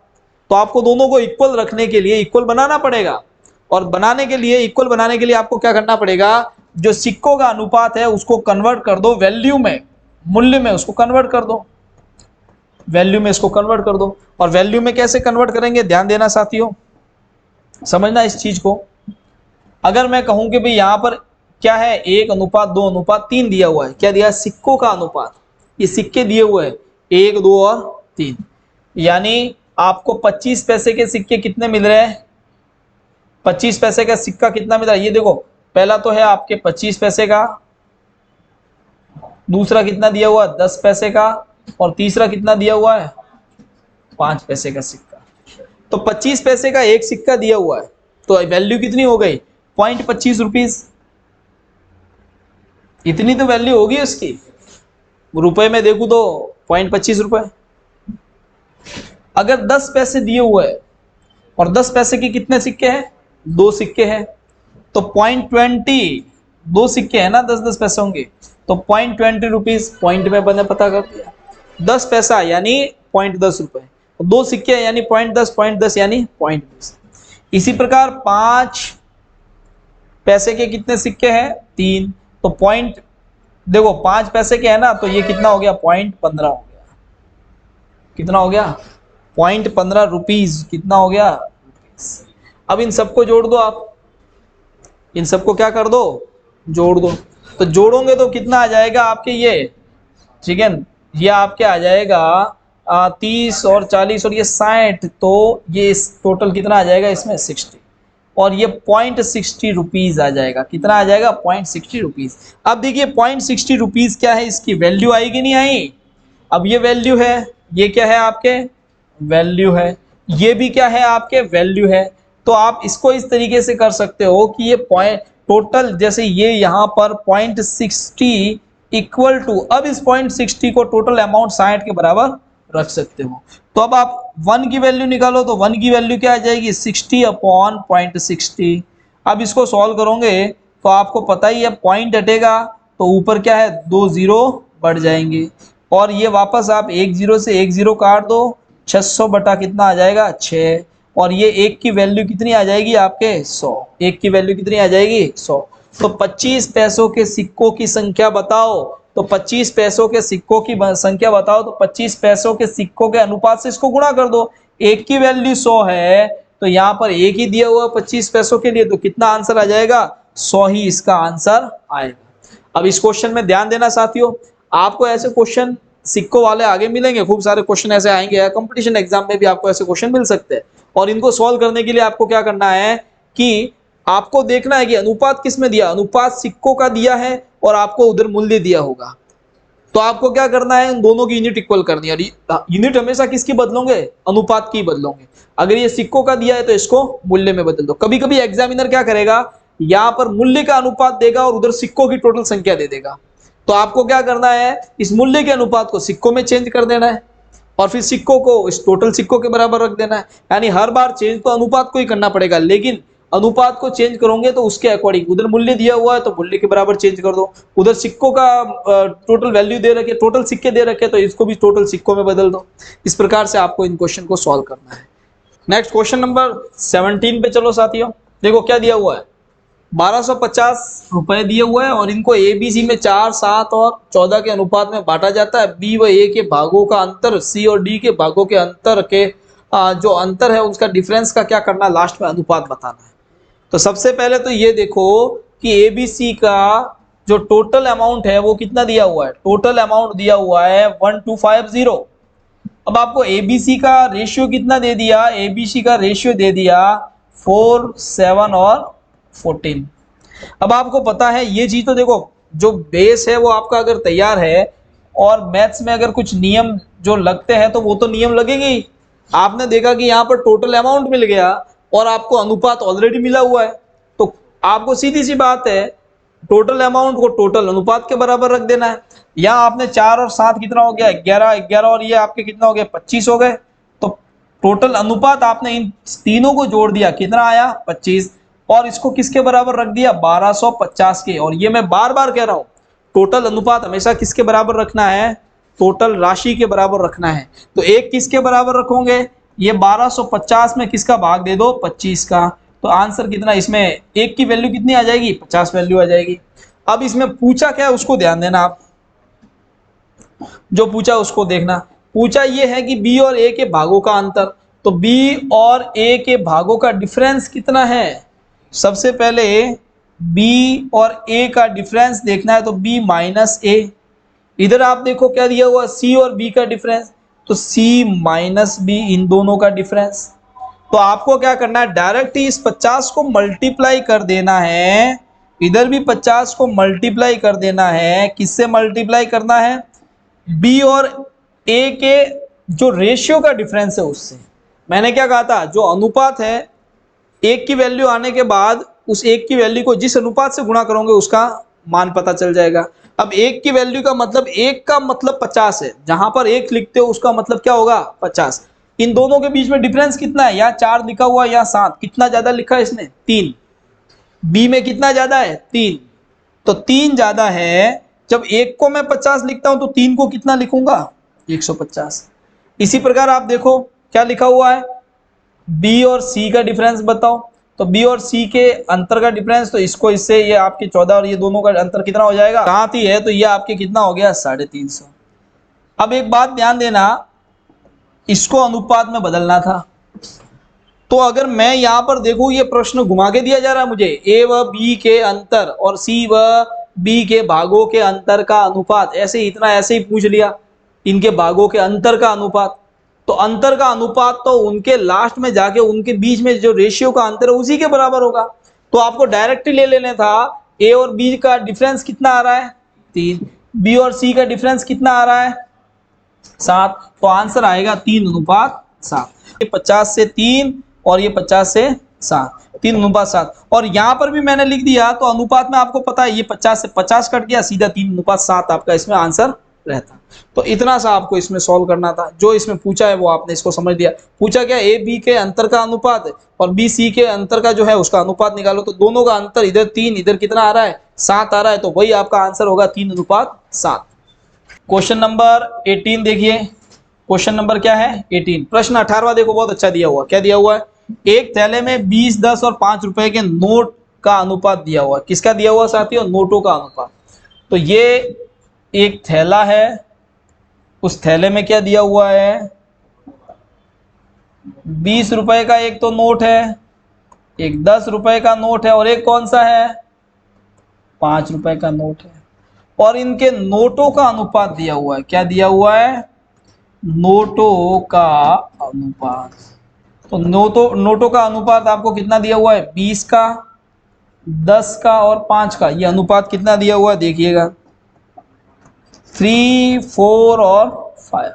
आगे दिया हुआ है, यदि थैले में टोटल अमाउंट, कुल धन कितना है, 1000 रुपया। टोटल अमाउंट कितना दिया हुआ है, 1000 रुपये आपको दिया हुआ है, यानी इस थैले में टोटल अमाउंट आपको 1000 रुपये दिया हुआ है, यानी वैल्यू आपको कितनी मिल गई, 1000 रुपये। अब इधर ध्यान देना, मैंने आपको पहले ही बताया था यूनिट इक्वल करनी पड़ेगी। यहां पर आपको क्या दे दिया, वैल्यू दे दी है, टोटल अमाउंट, टोटल मूल्य दे दिया है। तो अब आपको इस नोटों का अनुपात जो दे रखा है, नोटों को भी इनके मूल्य में बदलना पड़ेगा, नोटों को भी क्या करना पड़ेगा, इनके मूल्य में बदलना पड़ेगा। और मूल्य में कैसे बदलेंगे हरीश, मूल्य में इसको कैसे बदलेंगे देखना, 20 रुपए के नोट है, कितने हैं, 3, समझिए, तो कितना हो गया, 60। ये रुपए है, नोट दिए हुए सीधे ही, ठीक है ना। तो 20 रुपए के 3 नोट है 60, 10 रुपए के 4 नोट है 40, 5 रुपए का 5 नोट है 25। ये भी रुपए में आ गया, ये भी रुपए में आ गया, ये भी रुपए में। तो टोटल आपके रुपए कितने हो गए, अगर इस अनुपात को देखूं तो उसके हिसाब से, इस अनुपात के हिसाब से टोटल रुपए आ रहे हैं 125। लेकिन वास्तव में अगर मैं देखूं तो वास्तव में आपको कितने मिल रहे हैं, 1000। तो ये 125 किसके बराबर रख सकता हूं मैं, इस 1000 टोटल, ये मैंने अनुपात से निकाले अमाउंट 125, और वास्तव में कितना दे रखा है, 1000। तो 125 को 1000 के बराबर कर दो, एक बराबर आपके कितना आ जाएगा, 1000 में भाग दे देना आप 125 का, किसका, 1000 में भाग दे देना 125 का। तो ये 25 के पाड़े से सीधे ही काट दो इसको, ये 25 के पाड़े से 5 और ये 40, 5 से ये कितनी बार, 8। एक की वैल्यू कितनी मिल गई आपको, 8 मिल गई। अब जो पूछे उसका आंसर निकालो। पूछा क्या है, 5 के नोटों की संख्या बताओ, तो 5 के नोटों की संख्या का अनुपात कितना है, 5। 8 को इस 5 से गुणा कर दो, कितना आंसर आएगा 40। That is your answer. कौन सा है? बी इसमें आंसर सही है। तो समझ गए कि नहीं समझे? कितना बेसिक तरीके से आपको बताया है। जो भी दिया हुआ है उसको समझ लो, और जो दिया हुआ है उसके अकॉर्डिंग आप देखो कि भी नोटों का अनुपात दिया है, यहाँ पर टोटल वैल्यू दी है, तो नोटों के अनुपात को वैल्यू में कन्वर्ट कर दो, और वैल्यू को नोटों के इक्वल, जो टोटल वैल्यू है उसको अनुपात के हिसाब से जो नोटों की वैल्यू आई है उसके बराबर रख दो, और एक की वैल्यू निकाल दो, और फिर जिससे पूछे उसका उससे गुणा कर दो। तो ये बहुत ही अच्छे क्वेश्चन मैंने आपको करवाए हैं। आप देखिएगा, इससे आपका बेसिक बहुत अच्छी तरीके से तैयार हो जाएगा। क्वेश्चन नंबर 19वां देखना। क्वेश्चन नंबर कौन सा है? 19वां देखना। किस तरीके से क्वेश्चन नंबर 19 सॉल्व होगा समझना। प्रश्न दिया हुआ है, तीन संख्याओं का योग 220 दिया हुआ है, 220। तीन संख्या कोई भी हो सकती है, पहली, दूसरी और तीसरी, और इन तीनों का योग कितना दिया हुआ है। अगर इन तीनों को मैं जोड़ दूं, क्या दिया हुआ है, अगर इन तीनों को मैं प्लस कर दूं, ऐड कर दूं, तो कितना आ रहा है? 220 आ रहा है। कितना आ रहा है? 220 आ रहा है। आगे कहा गया है, पहली संख्या दूसरी संख्या का अनुपात 3:7 है, दूसरी संख्या तीसरी संख्या का अनुपात 2:5 है, तो दूसरी संख्या बताओ। तो मुझे तो सबसे पहले इस क्वेश्चन में जो कहा गया है ना, जो कंडीशन दे रखी है उस पे फोकस करना है। कंडीशन क्या दे रखी है? ये कंडीशन दे रखी है पहली संख्या का और दूसरी संख्या का अनुपात, तो ये पहली अनुपात दूसरा अनुपात कितना दे रखा है? 3:7। इसी प्रकार दूसरी संख्या और तीसरी संख्या का अनुपात कितना दे रखा आपको? 2:5। और आपको लास्ट में पूछ लिया, बताओ कि दूसरी संख्या कौन सी है, और ये आपको 220 क्या दे रखा है? इनका योग दे रखा है साथियों। तो ये क्या मिल गया आपको? टोटल मिल गया। तो जो 220 टोटल है वो हमेशा किसके बराबर होगा? टोटल अनुपात के बराबर होगा। तो टोटल अनुपात के बराबर है तो टोटल अनुपात तो निकालोगे ना, टोटल अनुपात तो निकालना पड़ेगा। और अब निकालो इसमें से टोटल अनुपात। और मैंने आपको समझा रखा है कि इस तरीके से जब कोई संख्याएं दे रखी है तो आपको उनको जोड़ना है, इधर भी सेकंड नंबर इधर भी सेकंड नंबर। तो कैसे जोड़ेंगे?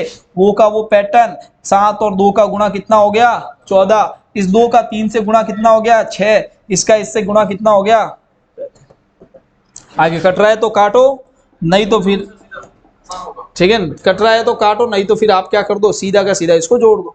हाँ, अब ये कितना आ गया आपके 20, और ये आपके कितना हो गया 55। 55 इक्वल टू कितना हो गया आपके? 220 के बराबर रख सकते हो। 1 इक्वल टू कितना हो जाएगा? 220 में 55 का भाग दे दो, और ये कितनी बार चला जाएगा? 4 बार चला जाएगा। जब एक की वैल्यू 4 आ गई तो दूसरी संख्या निकालनी है, और दूसरी संख्या का अनुपात आपका कितना आ गया? 14। तो 14 इंटू 4, 14 चौक कितना आ जाएगा? 56 इसका आंसर आएगा। डी इसका आंसर सही रहेगा। बताइए, इसमें किसी को डाउट है क्या? कोई डाउट के चांसेस नहीं है, क्योंकि इस क्वेश्चन में मैंने आपको कितनी बार आगे बोल दिया है, जो भी क्वेश्चन आए उसमें, कि टोटल हमेशा किसके बराबर होता है? टोटल अनुपात के। टोटल अनुपात निकालने के लिए आपको दो अलग अलग अनुपात दिए तो उनको जोड़ना आना चाहिए, और जोड़ना कहीं आगे प्रश्नों में अपन ने कर दिया है। जोड़ना मतलब सीख लिया और एक सरल अनुपात में इनको बदल दिया, तो उसका टोटल अनुपात निकाल के 220 के बराबर कर दो और सॉल्व कर दो। बस ये इसका पैटर्न था। आया समझ में? चलिए क्वेश्चन आगे देखिएगा साथियों। 20 नंबर क्वेश्चन। कौन सा नंबर है? 20 नंबर, और इंपोर्टेंट क्वेश्चन है। कैसा क्वेश्चन दिया हुआ देखना। 20 नंबर क्वेश्चन में दिया हुआ है, दो वर्गों की भुजाओं का अनुपात, यानी दो वर्ग है। मैं यहाँ पर ये कह देता हूं, एक तो वर्ग ये है, और मान लो दूसरा वर्ग ये है। वर्ग का मतलब स्क्वायर, ठीक है ना? वर्ग सबको पता ही है वर्ग क्या होता है। और उनकी भुजाओं का अनुपात दिया हुआ है। इसकी भुजा जो है वो 3 है, इसकी भुजा कितनी है? 4। इसकी भी भुजा मिल गई, और इसकी भी क्या मिल गई? भुजा। और आगे क्या कहा गया है? उनके क्षेत्रफलों का अनुपात। तो भुजा जो दी होती है उसका अगर क्षेत्रफल निकालना है तो इसका क्षेत्रफल कैसे निकालोगे? भुजा का स्क्वायर। तो भुजा का स्क्वायर, 3 का स्क्वायर कितना आ गया? 9। 4 का स्क्वायर कितना आ गया? 16। तो 9:16। आंसर कौन सा है? बी आंसर है इसका, सीधा सा। बिल्कुल इजी सा क्वेश्चन था ये, ठीक है। तो इस प्रकार से कोई क्वेश्चन आपको मिल सकता है, सॉल्व आप आराम से करो। अरे सिंपल सा क्वेश्चन था। मैंने क्या किया है, जो भुजाएं दे रखी है, भुजाओं का अनुपात 3:4 है। तो अब इसका पूछा क्या है? क्षेत्रफलों का अनुपात। तो भुजा का अनुपात 3:4, तो मतलब पहले वाला वर्ग है उसकी भुजा 3 है, दूसरे वाले वर्ग की भुजा का वैल्यू कितना है? 4 है। तो 3 अगर भुजा है उसका क्षेत्रफल निकालना है तो भुजा इंटू भुजा, 3 इंटू 3 9। 4 वाली अगर जो भुजा वाला वर्ग है उसका अगर मुझे क्षेत्रफल निकालना है तो 4 इंटू 4 यानी कितना हो जाएगा? 16। तो 9 और 16 इसका आंसर है सीधा। ओके चलिए, क्वेश्चन नंबर 21 क्या दिया हुआ है साथियों? ध्यान से देखना। दो संख्याओं का योग कितना दिया हुआ है 36 और उनका अंतर कितना दिया हुआ है 6, दोनों संख्याओं का अनुपात कितना होगा। अब एक बात ध्यान देना, बहुत ही अच्छा क्वेश्चन दिया हुआ है और इतना बेसिक तरीके से इसको मैं करवाऊंगा कि आप एक बार में इसको समझ लेना, और इस ट्रिक को, इस पैटर्न को जब समझ लोगे तो कई बार ऐसे ऐसे बड़े क्वेश्चन आएंगे जिसमें ये वाला पैटर्न लास्ट की 1-2 लाइन में होगा, तो उसमें भी आपको उसी पैटर्न से, शॉर्ट पैटर्न से चलते हुए उसका आंसर निकालना होगा। प्रश्न क्या दिया हुआ है, दो संख्याएं है, तो मान लो कि एक तो संख्या ये है और एक संख्या ये है, मैं एज ए डायग्राम से ही समझा रहा हूं। उनका मैं टोटल कर दूं तो कितना आ रहा है 36, उनका टोटल कर दूं तो कितना आ रहा है 36, और इन दोनों का डिफरेंस कितना है 6। तो देखिए मैं इसको समझा रहा हूं और समझने के बाद आप कितना फास्ट इसको सॉल्व करते हो वो आप पे डिपेंड करता है। क्या कहा गया है, उनका डिफरेंस है वो 6 है। मान लीजिए कि ये दूसरी संख्या है वो इससे कितनी ज्यादा है 6। तो जब भी इस तरीके का कोई क्वेश्चन आए, दो संख्याओं की टोटल मिल जाए और उनके बीच का आपको डिफरेंस मिल जाए, तो सबसे पहले आपको उस डिफरेंस को हटा देना है। इस टोटल में से डिफरेंस को क्या कर देना है, हटा देना है। आपने डिफरेंस को हटा दिया, कितना बच गया बताइए, आपने डिफरेंस को हटा दिया, कितना बच गया 30 बच गया। अब एक बात बताओ, इस लड़के के पास जितनी भी चॉकलेट थी, इस लड़के के पास जितनी भी चॉकलेट थी, इसके पास इससे कितनी ज्यादा है 6। अगर मुझे इन दोनों को बराबर करना है तो जिसके पास 6 चॉकलेट ज्यादा थी उसे 6 चॉकलेट ले लेता हूं। तो मैंने ले ली तो कितनी बच गई, अब 30 बच गई दोनों के पास टोटल। तो ये 30 तो क्या है, अब इन दोनों के पास बराबर है, क्योंकि जिसके पास 6 ज्यादा थी मैंने वो वहां से क्या कर दिए, हटा दिए, तो अब दोनों के पास बराबर बच गई। अब 15 का बराबर क्या होगा, आधा सॉरी 30 का बराबर आपको दोनों में बांटना है तो कितना होगा 15-15। अब आप क्या करो, जिसके पास 6 ज्यादा थी वापस उसको 6 दे दो, तो आपको पहले वाली कंडीशन पता चल जाएगी। कितना हो गया, ये 21 और ये कितना हो गया आपके, कितना आसान था बताइए, बहुत आसान था कि नहीं। अब पूछ लिया इन दोनों संख्याओं का अनुपात बताइए, तो मुझे इनका अनुपात निकालना है, तो मैं कैसे निकालूंगा, तीनों पंजे और तीनों 5:7 इसका क्या है, आपके आंसर है ए ऑप्शन इसका सही है। अब देखिए एक बात ध्यान देना, इस क्वेश्चन में आपको मिल गया 5:7 आपका आंसर, लेकिन जरूरी नहीं कि मैं इसको 6 ज्यादा मानूं, इसको भी मान सकता हूं। तो यहां पर थोड़ा सा इस प्रश्न को क्लियर करना जरूरी है, या फिर जैसे ये दो ऑप्शन मिल गए 5:7 और 7:5, तो आपको क्या करना है, इन दोनों में से अगर ये दोनों के दोनों ऑप्शन में मिल रहे हैं, वैसे तो दोनों ऑप्शन में मिलेंगे नहीं, ठीक है ना, तो मुझे पहले तो संख्या पता करनी है। अक्सर इन क्वेश्चन में क्या पूछा जाता है, उनकी जो पहले वाली संख्या है वो पूछी जाती है, लेकिन इसमें क्या पूछ लिया, अनुपात पूछ लिया। अब अनुपात पूछ लिया तो अनुपात तो 5:7 या 7:5 दोनों हो सकता है। 21 को आगे रख सकता हूँ, 15 को पीछे रख सकता हूँ, 15 को आगे रख सकता हूँ, 21 को पीछे रख सकता हूँ। अब पर्टिकुलर किसी संख्या किसकी है वो तो नहीं बताया गया, पहले वाली संख्या कौन सी है, दूसरे वाली संख्या, वो तो आपको इसमें कोई डाटा नहीं दिया हुआ। तो इसका मतलब आपका आंसर 5:7 है। अगर इस तरीके से ऑप्शन में अब मैं कहूं तो इस ऑप्शन को हटाना पड़ेगा, क्योंकि इस ऑप्शन को हटाऊंगा तब जाके आपका आंसर 5:7 होगा, वरना फिर वो 7:5 भी हो सकता है। तो आपको एग्जाम में अगर कोई क्वेश्चन मिलेगा तो उसमें एग्जैक्टली बताया जाएगा कि दो संख्या में से पहली संख्या ये है, दूसरी संख्या ये है, तो बताओ पहली और दूसरी संख्या का अनुपात बताओ। या फिर कहा जाएगा पहली संख्या दूसरी से 6 अधिक है, या दूसरी संख्या पहली से 6 अधिक है। तो इस प्रकार आपको क्या है, एग्जाम में थोड़ा सा इसको और ज्यादा क्लियर डाटा मिलेगा। चलिए नेक्स्ट क्वेश्चन है आपका 22वां, बहुत अच्छा क्वेश्चन है, देखना। दो संख्याओं का अनुपात है 1:3। क्या दिया हुआ साथियों, दो संख्याओं का अनुपात 1:3 दिया हुआ है। मानो कि ये ए है ये बी है, इन दोनों का अनुपात कितना दे दिया आपको 1:3। आगे क्या कहा गया है, यदि उनका योगफल 240 हो, यानी उनकी टोटल कितनी हो, अगर इन दोनों की मैं टोटल करूं तो वो टोटल कितनी आ रही है 240 आ रही है, तो उनका अंतर बताओ, यानी डिफरेंस बताना है। तो सीधी सी बात है, आपको मैंने बताया था कि जो अनुपातों का योग होता है वो हमेशा टोटल राशि के बराबर होता है। तो आपने क्या कर दिया, 1 और 3 को जोड़ दिया, तो अनुपात बराबर कितना आ गया, टोटल अनुपातों की 4।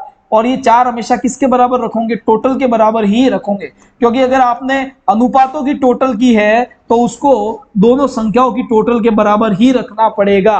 तो अनुपातों का योग किसके बराबर रखना है, दोनों संख्याओं के योग के बराबर।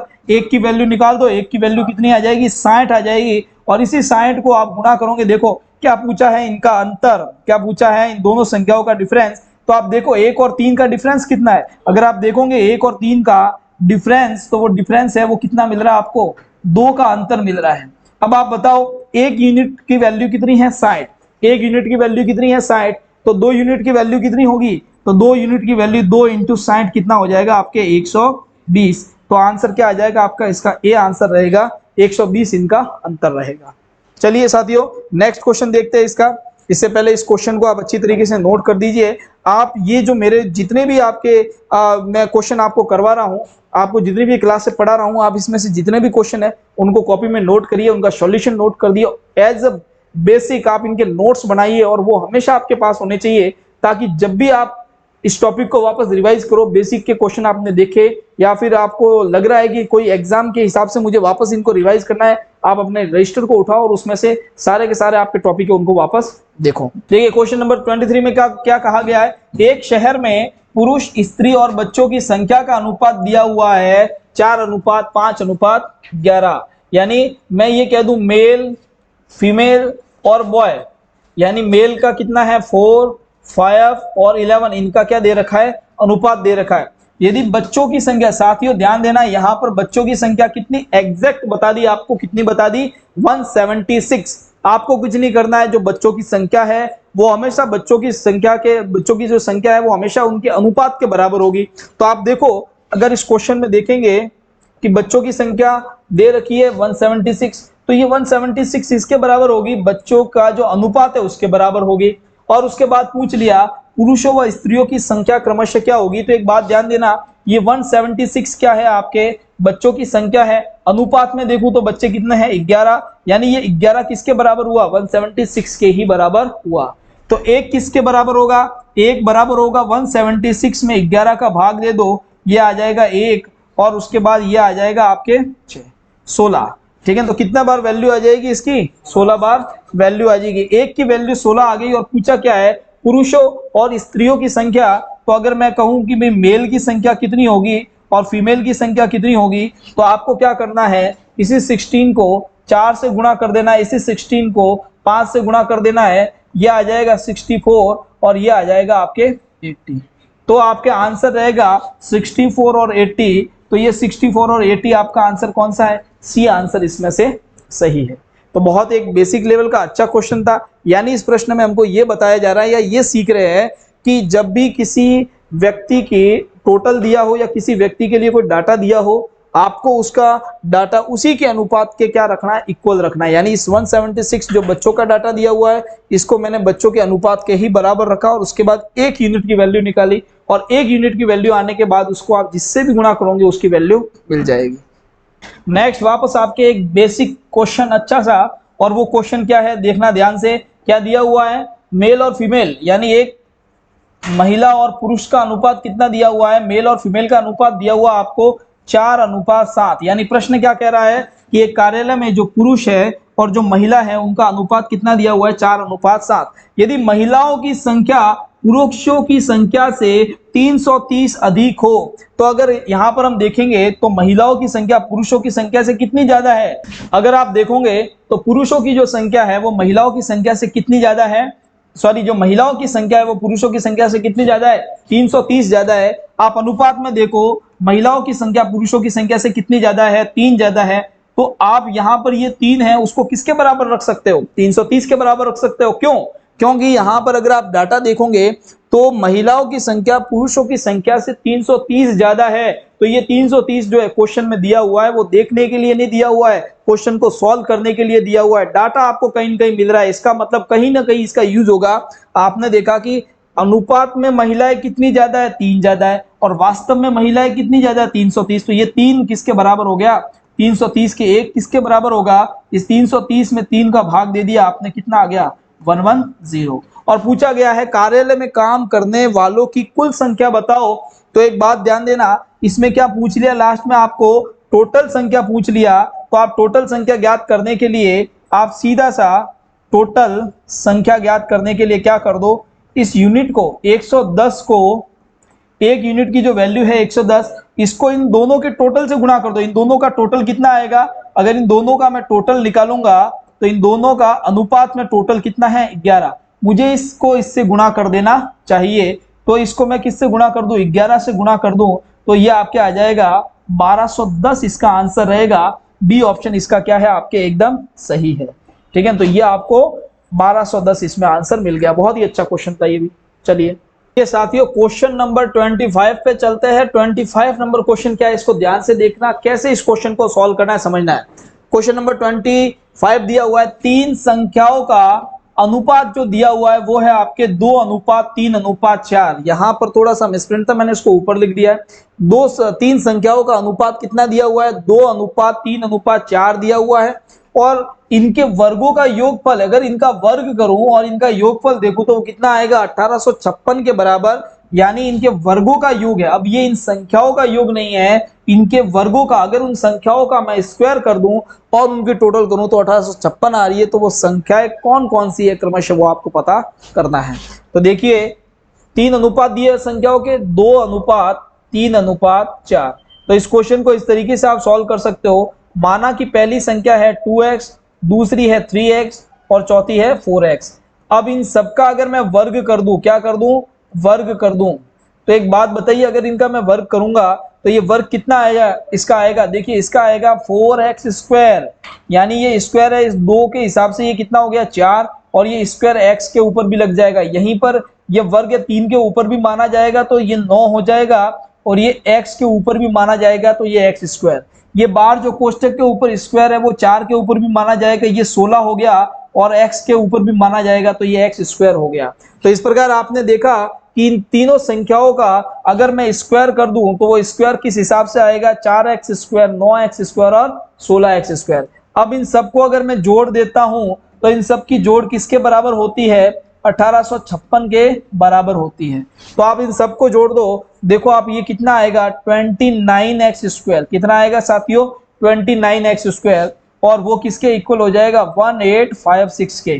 तो आपके x² किसके इक्वल हो जाएगा, 1856 में 29 का भाग दीजिए तो x² इक्वल टू, अब देखिए x² की जो वैल्यू है वो ये हो जाएगी, आप इसका इसमें भाग दोगे तो कितना आ जाएगा 64 आएगा। तो 64, तो आपने यहाँ पर x² इक्वल टू 64 लिख दिया, यानी x इक्वल टू कितना आ जाएगा, इसी 64 का आप रूट कर दो तो रूट कितना आ जाएगा, वर्गमूल कर दो तो वर्गमूल आपके आ जाएगा यहाँ पर 8 आ जाएगा। कितना आ जाएगा 8, यानी x की वैल्यू 8 आ गई। इसने पूछा है कि वो तीनों संख्याएं कौन सी है, तो इसी 8 को आप इससे गुणा कर दो, इसी 8 को आप इससे गुणा कर दो, और इसी 8 को इससे गुणा कर दो। तो 8 का इससे गुणा किया तो ये पहली संख्या कितनी आ गई आपके 16, इसी 8 का इससे गुणा किया तो ये देखिए ये तो पहली संख्या तो 16 आ गई थी, ये कितनी आ गई 24, और ये 8 चौक 32। तो आंसर क्या आ गया आपका 16, 24 और 32। 16, 24 और 32 आपका कौन सा आंसर है, बी ऑप्शन इसमें से सही है। तो ये देखिए बहुत अच्छा क्वेश्चन था। अब इसी क्वेश्चन को देखिए एग्जाम में अगर इस तरीके से आप पूरा का पूरा इतना सॉल्व नहीं करना चाहते हो तो इस प्रश्न को समझो। आप इस प्रश्न को आपने समझा कि जब भी वर्गों के योग वाला प्रश्न आए, कौन सा प्रश्न है साथियों, वर्गों के योग वाला प्रश्न आए, तो इस वर्गों के योग वाले प्रश्न में आपको क्या करना है, जो भी अनुपात दिया हुआ है उस अनुपात का स्क्वायर कर देना है, क्योंकि इनका तो स्क्वायर हो ही रहा है। तो आपने देखा कि 2 का स्क्वायर आ गया 4, 3 का 9 और इसका 16। अब आपको इन तीनों की टोटल कर देनी है। इन तीनों की टोटल करोगे तो कितनी आ गई 29 की। तो इस 29 का आपको भाग देना है, या फिर इस 29 को इक्वल रखना है इस 1856 के, तो एक बराबर हो जाएगा 1856 में आप 29 का भाग दोगे तो कितना आ जाएगा 64। एक बात ध्यान देना कि आपको पता है कि ये वर्गों वाला क्वेश्चन है। कौन सा क्वेश्चन है, वर्गों वाला। तो इसी 64 को आप लास्ट में क्या कर देना, वर्गमूल कर देना, कितना आ जाएगा 8, और ये 8 आएगा तो 8 का इस 2 से गुणा कितना आ गया 16, इसी 8 का इस 3 से गुणा कितना आ गया 24, इसी 8 का इस 3 से गुणा कितना आ जाएगा 32। तो आप इतने से मतलब पैटर्न में भी एग्जाम में आप इस क्वेश्चन को सॉल्व कर सकते हो, लेकिन कब सॉल्व कर सकते हो, जब आपने मेरा ये पैटर्न देखा है कि इस तरीके से इस प्रश्न को सॉल्व किया जाता है। आपने एक बार अपने नोट्स में इसको उतार दिया, इसको सही तरीके से समझ लिया, नेक्स्ट टाइम ऐसा क्वेश्चन आ रहा है तो उसमें डायरेक्टली आप बहुत स्पीड से इस तरीके से इसको सॉल्व कर सकते हैं। नेक्स्ट क्वेश्चन नंबर 26, और कैसे इसको सॉल्व करना है, ऐसे क्वेश्चन आपने खूब आगे कर दिए हैं। सीधा सा देखिए इसी में मैं इस क्वेश्चन को सॉल्व करता हूँ बहुत स्पीड से, इसी में इस क्वेश्चन को सॉल्व करते। देखिए क्या दिया हुआ है, दूध और पानी और 85 लीटर इनका क्या दिया हुआ है, टोटल दिया हुआ है। ये टोटल क्या है, इन दोनों का दूध और पानी का मिक्सर दिया हुआ है। और यहीं पर पानी का और दूध का अनुपात कितना दिया हुआ है, 14 और 3 इसका क्या दिया हुआ है, अनुपात दिया हुआ है। दूध और पानी का अनुपात दिया हुआ है। तो आपको पता है कि यहाँ पर टोटल मिक्सर दे दिया 85 लीटर, तो इसका मतलब क्वेश्चन में ये देखने के लिए तो नहीं दिया है, सिर्फ इसका मतलब सॉल्व करने के लिए, यूज करने के लिए दिया है। आप इस 85 को किसके इक्वल रख सकते हो, तो आपको पता है ये टोटल है, क्या है टोटल, तो आप इसको टोटल रेशियो है उसके बराबर रख सकते हो। आपने दूध और पानी का मिक्सर जोड़ दिया और वो कितना आ गया आपके 17, तो 17 को रख सकते हो 85 के बराबर, या फिर इस 85 को रख सकते हो 17 के बराबर। एक की वैल्यू क्या आएगी, इसी 85 में 17 का भाग दे दोगे तो कितना आ जाएगा, 5 आ जाएगा। और पूछा किसके बारे में, दूध के बारे में। तो जब आपको पता है कि 1 यूनिट की वैल्यू आपको पता चल गई, तो जिसके बारे में पूछा उससे गुणा कर दो आप। दूध के बारे में पूछा है तो दूध की वैल्यू इसमें कितनी है, 14 है, इस 5 का 14 से गुणा हो जाएगा तो कितना आ जाएगा 70, और आंसर क्या आएगा इसमें 70 लीटर। तो बिल्कुल छोटा सा क्वेश्चन था, शॉर्ट लेकिन बेसिक, जो आपके इसी में आया, मतलब जो क्वेश्चन दिया हुआ उसी में मैंने इसको क्या कर दिया, आपसे सॉल्व करवा दिया। नेक्स्ट देखिए क्वेश्चन नंबर देखिए 27, और क्वेश्चन नंबर 27 किस तरीके से सॉल्व करना है। 27 प्रश्न दिया हुआ है, 3 कक्षाएं दी हुई है, उन 3 कक्षाओं का जो 3 कक्षाओं में विद्यार्थियों की जो संख्या है वो कितनी दी हुई है, 2:4:5। देखो इस क्वेश्चन को सॉल्व करने के लिए मैं इस कितना दिया हुआ था, 2:4:5, और दूसरा कितना दिया हुआ था, 1:2:3, और किस वजह से था, प्रत्येक में से 15 कम हो जाए। तो आप इस आगे वाले दोनों को ले लो, एक बार आगे वाले इन दोनों अनुपातों को लिया, तो उसी शॉर्ट पैटर्न से इसको सॉल्व करो। 2:4, 1:2, इसको क्रॉस में मल्टीप्लाई कर दो। क्रॉस में मल्टीप्लाई किया, ये 4 आ गया, इसको क्रॉस में मल्टीप्लाई किया, ये 4 आ गया। अब आपको पता है कि 1 यूनिट की वैल्यू कैसे निकालनी है। 1 यूनिट की वैल्यू निकालने के लिए आपको क्या करना है, इन दोनों का अंतर 1, इन दोनों का अंतर कितना है 0, मल्टीप्लाई यहाँ पर क्या कर दोगे 15 से गुणा। अब इनका अंतर कुछ भी नहीं है, तो देखिए आप इस पैटर्न में रेशियो प्रोपोर्शन में जैसे ये अनंत आ जाए वैसा इसमें आपको नहीं चलना है, इसका पूर्णांक में आपको आंसर निकालना है, कुछ न कुछ इसका आपको मान मानना है। तो मैंने इसको डायरेक्टली क्या मान लिया, इसका पूर्णांक में मान अप्रोक्सीमेट कितना मान लिया, 15 मान लिया। अब 1 की वैल्यू अगर मैंने 15 ले ली तो आप इसको इससे गुणा कर दो, ठीक है ना, ये कितना आ जाएगा आपके 30। इसी प्रकार इसको इससे गुणा कर दो, कितना आ जाएगा ये 60। इससे गुणा कर दो, कितना आ जाएगा 75। अब देखो प्रश्न हमको क्या पूछा था, इसमें प्रश्न ये पूछा था कि इन तीनों कक्षाओं में, अब इन तीनों कक्षाओं में विद्यार्थियों का अनुपात क्या होगा। तो देखिए अब इन तीनों कक्षाओं में पूछा है, तो पहले इन तीनों कक्षाओं में टोटल कितना था, उसमें से 15 माइनस कर दो। तो आपने 30 में से 15 माइनस किया, कितना बच गया 15। 60 में से 15 माइनस किया, कितना बच गया 45, और 75 में से 15 माइनस किया, कितना बच गया 60। अब अगर आप इन सबको जोड़ते हो तो ये कितना आ जाएगा आपके 120 आ जाएगा, कितना आ जाएगा 120, ये इसका आंसर रहेगा। ठीक है, आप इस क्वेश्चन को इसी पैटर्न के रूप में देखना, एक ये प्रश्न है, ठीक है, इस तरीके से प्रश्न देखिए। थोड़ा सा इसमें ऐसी संख्याएं ले ली गई है जहां पर ये क्या है, एक तरीके से कैलकुलेशन इसमें थोड़ी सी मतलब सही नहीं हो रही है, तो उसमें आपको क्या मानना है, पूर्णांक मानना है और फिर इस क्वेश्चन को सॉल्व करना है। नंबर 28, क्वेश्चन नंबर 28 दिया हुआ है, 2 गोलों की त्रिज्या है, उनका अनुपात है 1:7, तो उनके आयतनों का अनुपात बताइए। साथियों ध्यान देना, जो गोले हैं उन गोलों के त्रिज्या का अनुपात, यानी 2 गोले हैं, एक ये और एक ये, ठीक है। अब इनके जो त्रिज्या है यानी इनकी जो रेडियस है उसका अनुपात कितना दिया हुआ आपको 1:7। आपको पूछा गया है इसके आयतन का अनुपात बताइए, तो बताइए गोले का आयतन कितना होता है, गोले का आयतन होता है 4/3 πr³। इसी प्रकार अगर इसका भी आप आयतन निकालोगे तो कितना आएगा 4/3 पाई, और r इसके लिए कैपिटल मान लेता हूं, और r³। अब एक बात बताइए, जब भी आपको इस तरीके का क्वेश्चन पूछा जाए तो आप इस पैटर्न से सॉल्व करोगे, तो अगली बार आपको इसको शॉर्ट में ही डायरेक्टली सॉल्व करना है। कैसे, ध्यान देना, अगर इन दोनों का मैं अनुपात निकालूंगा आयतनों का, मैंने आयतनों का सूत्र लिख दिया, तो जो इसमें कट रहा है उसको काट दो, 4/3 से 4/3 कट गया, पाई से पाई कट गया, बचा क्या, यहाँ पर जो त्रिज्या बची है उसका क्या करना है, आपको क्यूब करना है, तो 1 का क्यूब करना है, इधर जो त्रिज्या बची है उसका क्यूब करना है। तो देखिए इसमें आपको आंसर मिलेगा 1 का क्यूब क्या है आपको 1, इसी प्रकार 7 का जो क्यूब है वो कितना आ जाएगा 343, ये बीच में क्या अनुपात का निशान है, तो 1:343 इसका आंसर होगा, ये ए ऑप्शन सही है। आगे आपको क्वेश्चन अगर इस तरीके से मिल रहा है, जब भी गोले के बारे में आपको प्रश्न दे दिया, ये वाला क्वेश्चन आपको क्षेत्रमिति और आयतन वाले टॉपिक में भी दिया जा सकता है, जिसको 2D और 3D वाले क्वेश्चन जो कहे जाते हैं उसमें आपको दिया जा सकता है। और इसमें ये क्या कैसे दिया जा सकता है, आपको त्रिज्याओं का अनुपात दिया जाएगा और आयतनों का अनुपात पूछ लिया, तो आपको डायरेक्टली क्या करना है, जब भी आयतनों का अनुपात पूछे तो जो त्रिज्याओं का अनुपात है उसका क्या कर देना है, घात 3 कर देनी है। 1 का घात 3 1 ही रहेगी, 7 की घात 3 कितनी हो जाएगी 343, तो 1:343 सीधा ही एग्जाम में इसको देख के टिक करके आपको आगे बढ़ना है। चलिए नेक्स्ट क्वेश्चन देखिए, इसका नंबर 29 देखिए क्या दिया हुआ है। 29 नंबर क्वेश्चन में कहा गया है कि 3 व्यक्ति है, कौन कौन से, पूजा, प्रार्थना और फाल्गुनी, इनकी मासिक आय कितनी दी हुई है, 53, 70 और 57। यदि इन प्रार्थना की वार्षिक आय कितनी है, 4,20,000। ध्यान देना यहाँ पर जो अनुपात दिया हुआ है वो मासिक आय का दिया हुआ है। कौन कौन है यहाँ पर, एक तो है पूजा, एक है प्रार्थना और तीसरी है फाल्गुनी।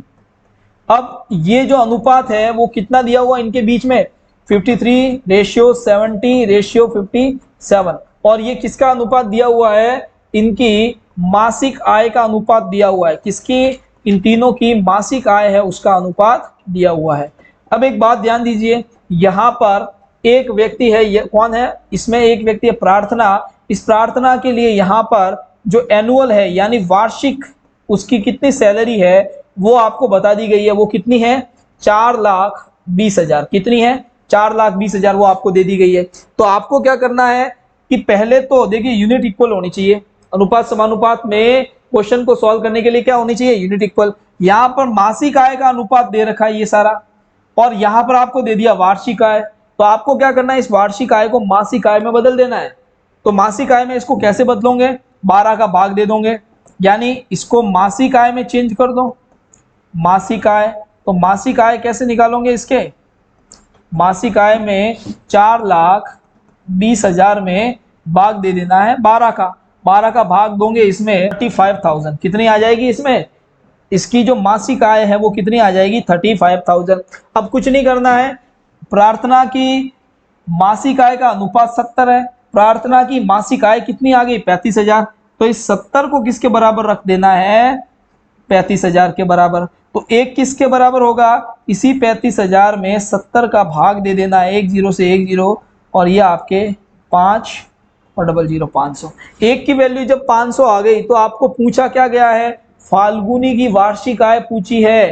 तो फाल्गुनी, पूजा व फाल्गुनी की वार्षिक आय का योग बताओ, क्या बताना है, पूजा और फाल्गुनी की वार्षिक आय का योग बताना है। तो आप क्या करो, पहले तो इस 500 को गुणा कर दो पूजा की मासिक आय से, इसी 500 को गुणा कर दो फाल्गुनी की मासिक आय से। तो अगर आप देखोगे कि इनसे गुणा करने पर ये कितना आ गया, इसकी जो मासिक आय है वो कितनी आ गई, 5 दिया आपके, ये 15, 5 हासिल का 1, 25, 26,000 कितनी आ गई, 500 आ गई। इससे गुणा करोगे 35 का 5 हासिल का 3, 25 और 3 28 और 00 28,500 इसकी आ गई। आपको कुछ नहीं करना है, आपको क्या करना है, इसमें से 26,500 है उसको मल्टीप्लाई कर देना है 12 से, ठीक है। तो इसको मल्टीप्लाई 12 से करोगे ये आ जाएगा 31 और ये 00। इसी प्रकार आप ये 28,500 है उसका भी मल्टीप्लाई 12 कर देना है, आ जाएगा आपके 3,42,000। अब आपको क्या करना है, 3,18,000 को ऐड कर देना है 3,42,000 में, इसको 0 0 0 10 का 0 हासिल का 1 और ये आपके 6 और ये 6 66, ये 6,60,000 इसका आंसर आएगा। और 6,60,000 का आंसर है आपका डी आंसर इसमें से सही है। तो आपको जो पूछा गया है उसके अकॉर्डिंग आंसर निकालना, प्रश्न को समझना पड़ेगा और प्रश्न जैसा हमको कहेगा उसी के अकॉर्डिंग चलते चलते उसमें आंसर निकालना। अब देखिए आगे एक बहुत अच्छा क्वेश्चन आया है और ये क्वेश्चन आपको कंपटीशन एग्जाम वाली याद दिलाएगा थोड़ी सी। देखिए साथियों क्वेश्चन नंबर 30 क्या दिया हुआ, क्वेश्चन नंबर 30 में इसको सॉल्व करना है। क्वेश्चन नंबर 30 बहुत अच्छा क्वेश्चन दिया हुआ है। क्या कहा गया है, 53 दो राशि कितनी है 53, एबीसी में बांटनी है, किसमें बांटनी है, एबीसी में बांटनी है। और कहा क्या गया है, ए को बी से 7 रुपए ज्यादा देने हैं, किसको, ए को बी से 7 रुपए ज्यादा देने हैं। और बी को सी से 8 रुपए ज्यादा देने हैं, तो उनके हिस्सों का अनुपात बताओ। तो बहुत ही एक अच्छा क्वेश्चन है। आपको क्या करना है इस क्वेश्चन को सॉल्व करने के लिए, पहले तो आपको ये लिख देना है कि कितने लोग हैं, ए बी सी 3 लोग हैं, और टोटल अमाउंट कितना बांटना है, इसमें 53 बांटना है। और जो कहा गया है पहले उसको आप जमाओ। देखो प्रश्न में क्या कहा गया है, ए को बी से 7 रुपए ज्यादा मिल रहे हैं। किसको साथियों, ए को बी से 7 टाइम्स ज्यादा मिल रहा है। इसी प्रकार आप देखो बी को सी से 8 टाइम्स, यानी 7 टाइम्स नहीं है सॉरी, ए को बी से कितना 7 रुपए ज्यादा मिल रहा है। इसी प्रकार क्या कहा गया, बी को सी से 8 रुपए ज्यादा, तो इस बी को सी से कितना रुपए, 8 रुपए ज्यादा मिल रहा है। अब यहां पर ध्यान दीजिएगा, इससे इसको 8 रुपए ज्यादा और इसको इससे कितना है, 7 रुपए ज्यादा है। आपको इसमें पूछा गया है बताओ इस 53 रुपए को 53 रुपीज को इन तीनों में बांटे तो अनुपात क्या आएगा। तो एक बात ध्यान देना, मैंने आगे आपको एक क्वेश्चन समझाया था, बच्चे चॉकलेट बांटनी है बच्चों के बीच में, मैंने बताया था किसी बच्चे के पास 6 चॉकलेट ज्यादा है तो आपने उसको हटा दिया। तो आपको इसमें भी वही पैटर्न अपनाना है कि जिसके पास जितना ज्यादा है पहले उसको अपन क्या कर देते हैं, कम कर देते हैं। क्या कर देते हैं, कम कर देते हैं। तो आप अगर पहले तो इसको एग्जैक्टली समझोगे तो पता चलेगा कि भाई इससे इसको कितने ज्यादा मिल रहे हैं, 8, तो एक तो 8 ज्यादा है। अब वापस देखोगे ए के पास इस सी से कंपैरिजन 1 से किया जाता है, इन दोनों का कंपैरिजन सी से कर दो। तो आपने देखा कि इसके कंपैरिजन में बी को कितना मिल रहा है, 8। अब इस ए का कंपैरिजन करो इस सी से, तो ए का कंपैरिजन करोगे सी से, तो देखो यहां पर 8 ज्यादा है और इसको इससे कितना 7 ज्यादा है, तो टोटल कितना ज्यादा हुआ इसके पास, 8 और 7 कितना हुआ, 15 ज्यादा हुआ कि नहीं हुआ। यानी बी के अकॉर्डिंग ए को तो 8 ज्यादा मिला, और इस सी के अकॉर्डिंग मतलब बी को सी के अकॉर्डिंग 8 ज्यादा मिला, और ए को सी के अकॉर्डिंग अगर देखें तो 15 ज्यादा मिल रहा है। इसका मतलब आप 15 रुपए और 8 रुपए को 53 में से माइनस कर दो। 15 और 8 को अगर मैं जोड़ता हूं तो ये कितनी आएगी टोटल आपके, 23 आएगी साथियों। कितनी आ रही है, 23। तो आप क्या करो, इस 53 रुपीज को, इस 53 रुपीज में से इस 23 को माइनस कर दो। तो आप 23 को अगर इसमें से माइनस करोगे तो आपको कितना मिलेगा, इसमें 30 मिलेगा। अब एक बात बताओ, ये 30 जो है वो तो ए बी सी इन तीनों में इक्वल है, और इक्वल है तो आपने क्या कर दिया, यहां पर भी 10 लिख दिया, यहां पर भी 10 लिख दिया, और यहां पे भी 10 लिख दिया। अब देखो आप जिसके पास जितना ज्यादा था उसको उतना दे दो। बी के पास कितना ज्यादा था, 8 ज्यादा था, तो इसको 18 कर दिया। ए के पास कितना ज्यादा था, 15 ज्यादा था, तो इसको कितना कर दिया, 25 कर दिया। और इसके पास तो 10 ही था। तो इस प्रकार आपने देखा कि 25 अनुपात 18 अनुपात 10 इसका आंसर आना चाहिए, और वो कौन सा आंसर है आपका, बी ऑप्शन इसमें से सही है। बहुत अच्छा क्वेश्चन था आपके एग्जाम पॉइंट ऑफ व्यू से, कंपटीशन एग्जाम के हिसाब से, और इस तरीके के क्वेश्चन आपको इसी तरीके से करते हुए समझना है। आगे क्वेश्चन नंबर है 32, और ये 32 number question only for logical question है, यानी लॉजिक लगाना है और इस ऑप्शन में से देख के इसको सॉल्व करना है। प्रश्न कहा गया है कि 10, 12 और 15 के अनुपात में एबीसी का अंकों का अनुपात है, और कहा यदि प्रश्न पत्र 100 का है, मैक्सिमम कितने का है, 100 का, यानी प्रत्येक का जो पेपर है वो कितने का है, 100 का। तो ये पूछा कि बी के अंक निम्न में से किस वर्ग में नहीं हो सकते। तो इन 4 में से एबीसी के सबके अगर अपन नंबर देखें तो आप देखो कि सबसे ज्यादा रेशियो किसका है, सी का। तो इसका मतलब मैक्सिमम वाला तो किसको मिलने वाला है, सी को। तो यानी ये तो इसको मिलेगा ही नहीं। बाकी इस 3 में से ये कहीं भी रह सकता है, बाकी ये बीच में इसमें 12 अनुपात में है, तो इसका मतलब बाकी 3 में ये कहीं भी रह सकता है। तो आपका आंसर इसमें सीधा सा आपको लॉजिकल वे पे सोचना है, 80 से 90 का जो वर्ग है वो इसका नहीं होगा। ओके।